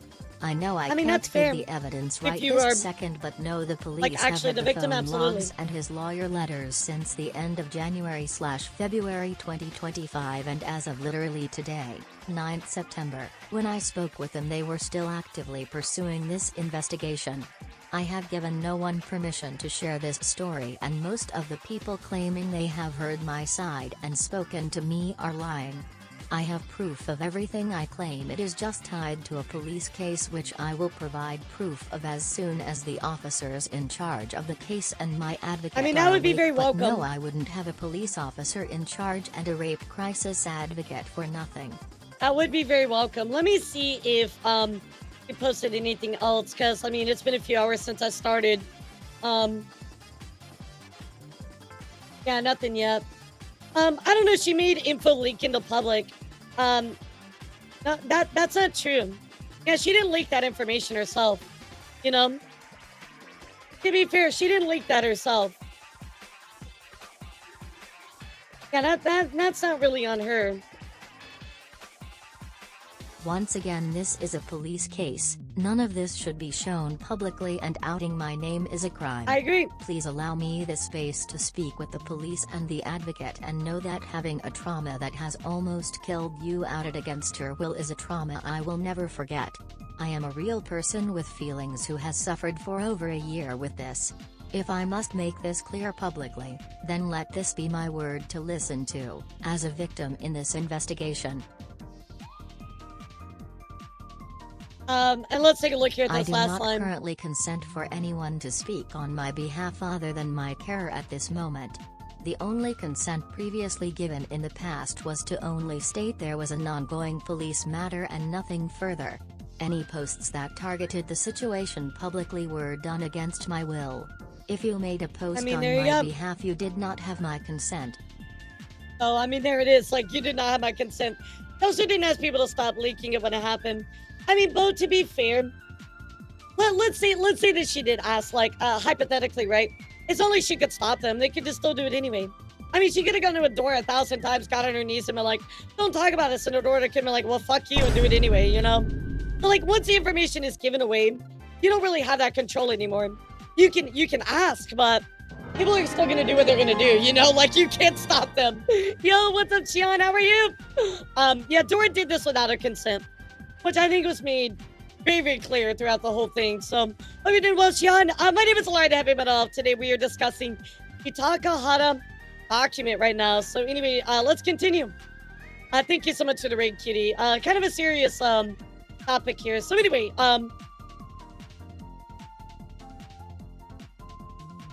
sorry, let me read your message here, Bob. As someone who's close to Doom, she is also a bitch, a liar. You know, I help herself, so I believe you on this. Sure. I mean, again, having that backstory does help paint a stronger picture, right? Especially if you believe one way or the another. But for me, I just have too many questions, you know. Anyway, chat. You know, Alicia and Bo were in Rima's stream last night. I kind of want to just point out some stuff that was said. I know Rima is a good comedian, just have to have the benefit of the doubt next time. I'll just leave wishing you all the best. I get it, some people won't like me. I don't like either the victim or Taka. But when he said he saw her take a handful of pills, I was out. I think there's more nuance in it. I mean, again, if I see somebody take pills and I'm not sure, I'm probably going to be asking some questions, but I'm also not them. Like, maybe looking at the situation, maybe you just thought differently. So there's so much nuance, you know what I mean? I'm not defending the victim. I didn't speak to her because I personally don't like her, but when Taka told me what he did in the room, I left the friendship. Taka and I were consenting to holding hands. On the way there, she wasn't forced to go. The issue lies within the medication taken after the panic attack. She cried on the train and had the panic attack on the way there. Panic attack she's referring to. So, I mean, for me, like, I wouldn't really want to have intercourse with somebody like that, but she decided it was appropriate to make that post yesterday. I just, Alicia did not need to make that post, you know? We can all agree on that. I think if you knew her for 6+ years, how do you not know what pills she was taking? I mean, HR-chan, looking at the document, it really didn't seem like Taka knew a lot of the issues. Like, he seemed very surprised. At least in my perception. Because she was, like, talking about her issues and stuff like that. He's like, I had no ideas. So, kind of seemed like she kept that on the down low. Probably speak to Larbo in a private or non-throwaway, but in a public chat in a way. Sure, and that's fine, you know? Yeah, me too, Zulu. I'm just like, the biggest thing I want to point out is Taka made a reasonable doubt here.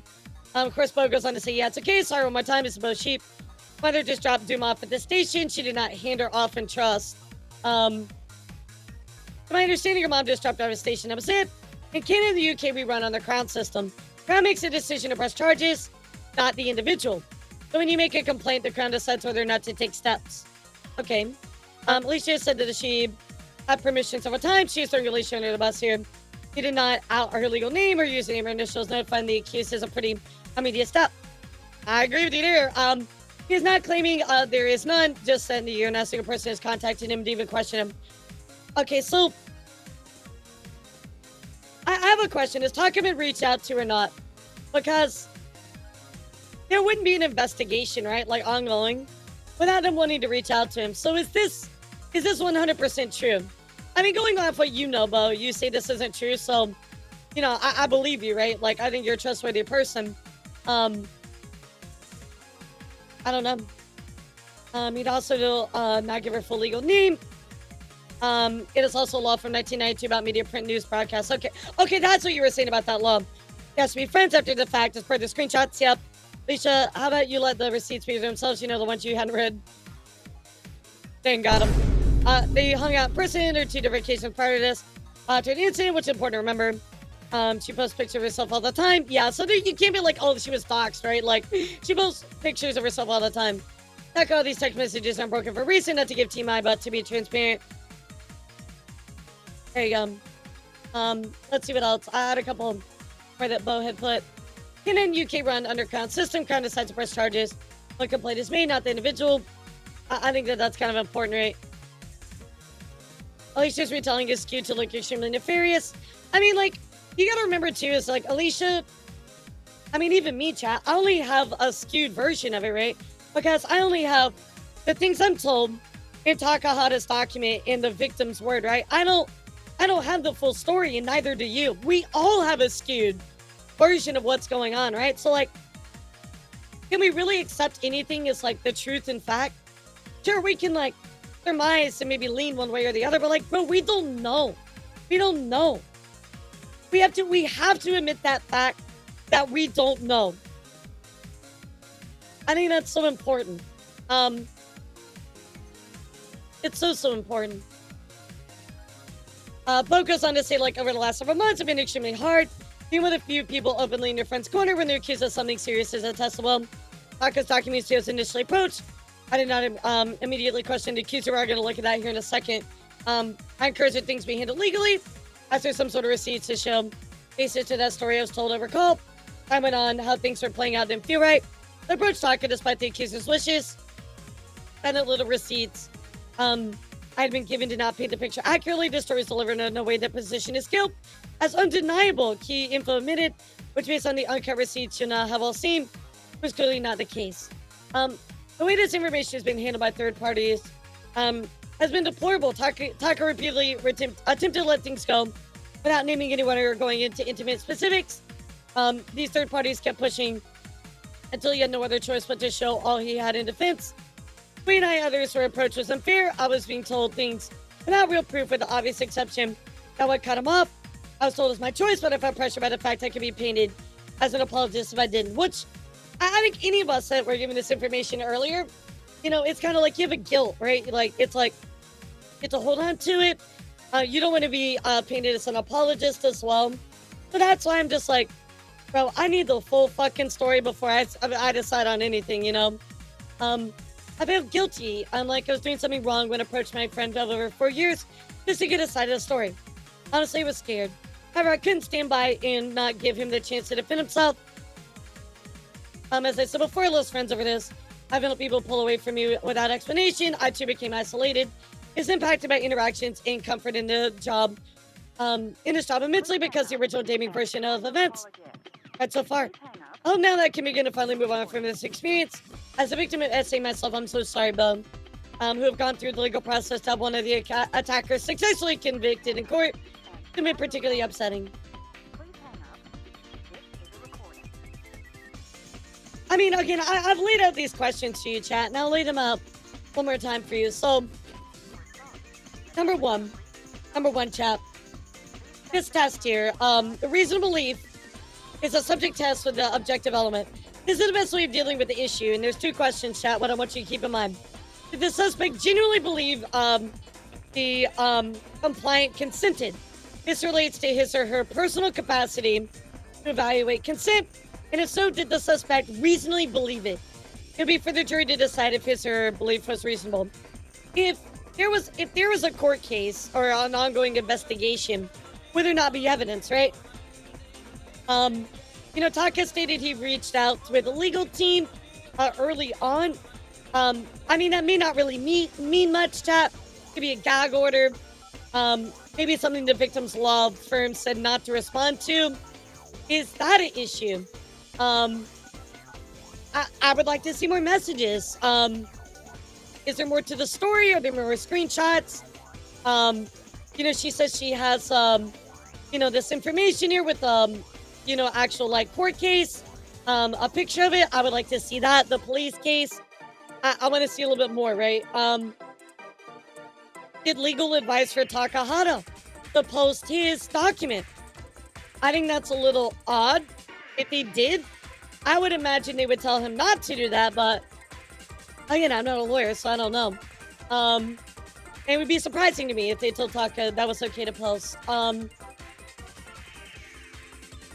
think what I want to say, chat, there's like 3 big points. So, if you guys are listening to what I have to say, just for a moment, just type 4. I really need you all to hear my words. What I'm about to say. 3 big points. 3 big points. So number one. I don't think that we have the truth here, right, chat? We don't know for sure, but I think in this document, it does kind of present as a reasonable doubt. Here. I think Taka created a reasonable doubt. Is this the entire truth? I don't know. I need to see the victim side of it, right, chat? But I also encourage you to wait for everything, right? I think things are going to happen. More things will come out. But I think you all need to reserve your final thoughts until the truth is there. I'm going to tell you something Takahada directly told me a long time ago. And I live by this because it meant so much to me. I'm going to take Taka's own words and apply it to his own situation.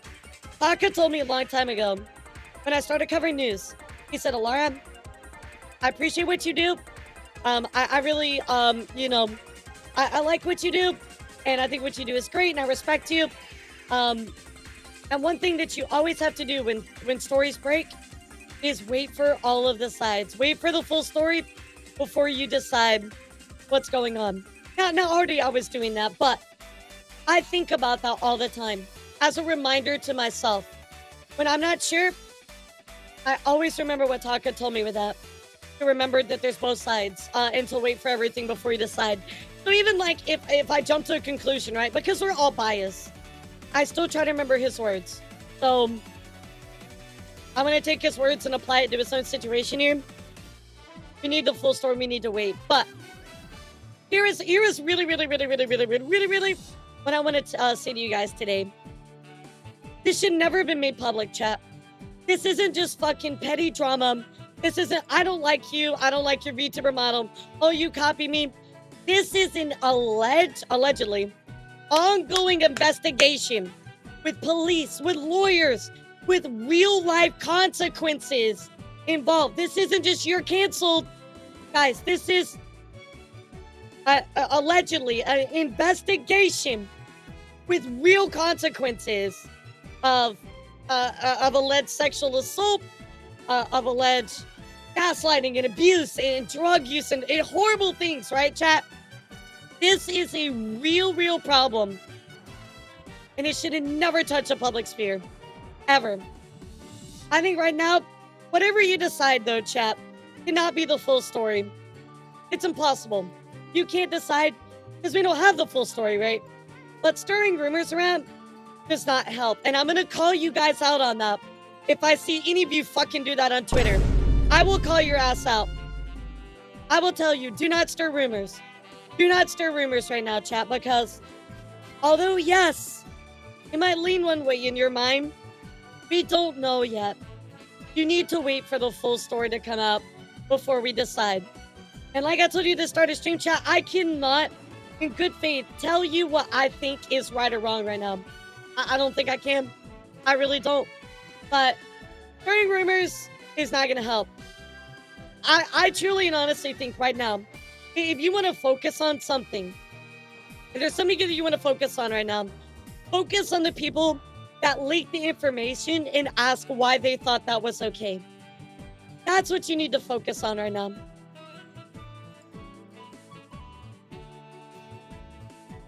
Absolutely, Tumbleweed, and that's fine. That's totally okay. Totally okay. And it's in the fact it got leaked will definitely result in lawsuits, sure. But I think that we need to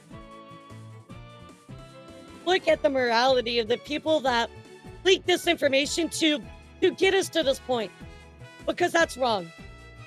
That's just wrong. And I think that's one of the biggest questions we have to ask ourselves in this situation, because now they've rushed. I think Radio said this earlier. Now they've had to rush to push out this information really, really, really, really quick. And it's not the way that it should have been. It should have been left behind closed doors. Let them solve it legally. To be honest, it's not even our fucking business, but now it's been put out there, so now we gotta talk about it. Absolutely crazy, chat. Absolutely crazy, chat.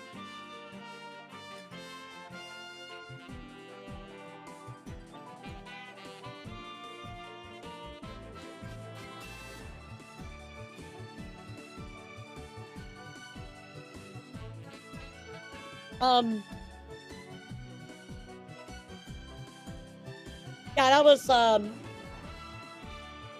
wow, can I have 1 second, chat? I'm really sorry. I'm really sorry. I'm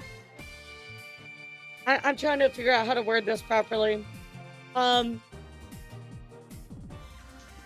this statement here where she said that an active police investigation, I think that we need to wait to see if that is proven or not, right? So again, withhold your judgments, chat, until we get the full story, okay? Yeah, I'm sorry, I was passed along something that I was not expecting. So yeah, so I'm just gonna remind you all guys, wait until you come forward with your final judgments, okay? I'm sorry, I can't say it this time. I'm sorry, y'all. I'll talk about it when I can talk about it. Crazy. Let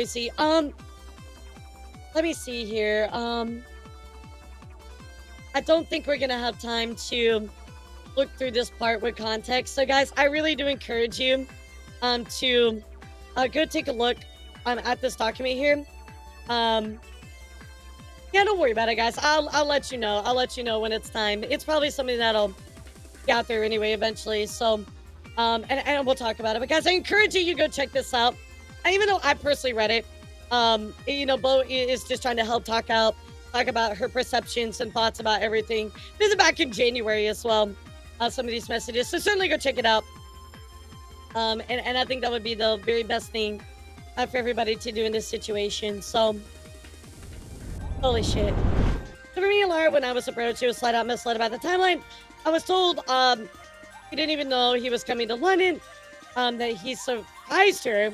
I was told he ran away back to Canada after he accused her. That's why I've been supported to talk about, because no, I don't know what happened in that hotel. But I do know it's misled. Telling your truth should not require fabrication. 100%, Bushy. 100%.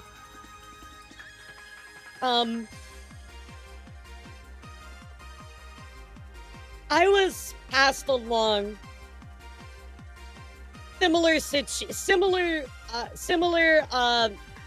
information. Not quite that story, but I have heard something similar. Your point. So I do get where you're coming from, right? I do get where you're coming from. I guess all we can do, chat, is just wait for the final outcome of this. I think there's gonna be more to talk about later today, maybe even tomorrow. Hit nudge nudge, and I will, of course, follow up with you guys then. So crazy situation, guys. Guys, I have a collab with Parrot, so I am gonna call it here. But guys, thank you so much for talking about this in a mature manner. I appreciate all of you. I know this was a very heavy subject. I know a lot of you have strong feelings about it, but I really, really encourage all of you to just wait. Wait for all of the news. Wait for everything to come out before you make that final call. And I promise you guys, we will discuss it in. But remember the notes that I give you at the end, they're very important, guys. And I think if anything, if you want to do something, hold the people accountable that leak the stuff. And I think that should be where your focus is right now, okay? Thank you guys so much for being here. I appreciate all of you. I'm hanging out with Parrot 4chain here in just a bit. So go check him out on his channel. I will link you guys in the Discord to all that. Please have a lovely lovely rest of your day. Okay, guys, we're gonna go read Terry. Terry is streaming Silk Song right now. I'll see you for a little bit of better vibes today. So thank you guys so much. I thank you both. Thank you, Radio. Thank you everybody for being here. Rima, thank you for being here. I appreciate all my fellow content creators. Thank you for being mature. Thanks, Seth, for being an asshole and having a genuine conversation. I know that's hard to find in our space sometimes. So I definitely appreciate you, okay? All right, bye, kitty. See you later. Absolutely. Absolutely, Reinhardt. All right, have a good one, guys. Don't worry too hard today, okay?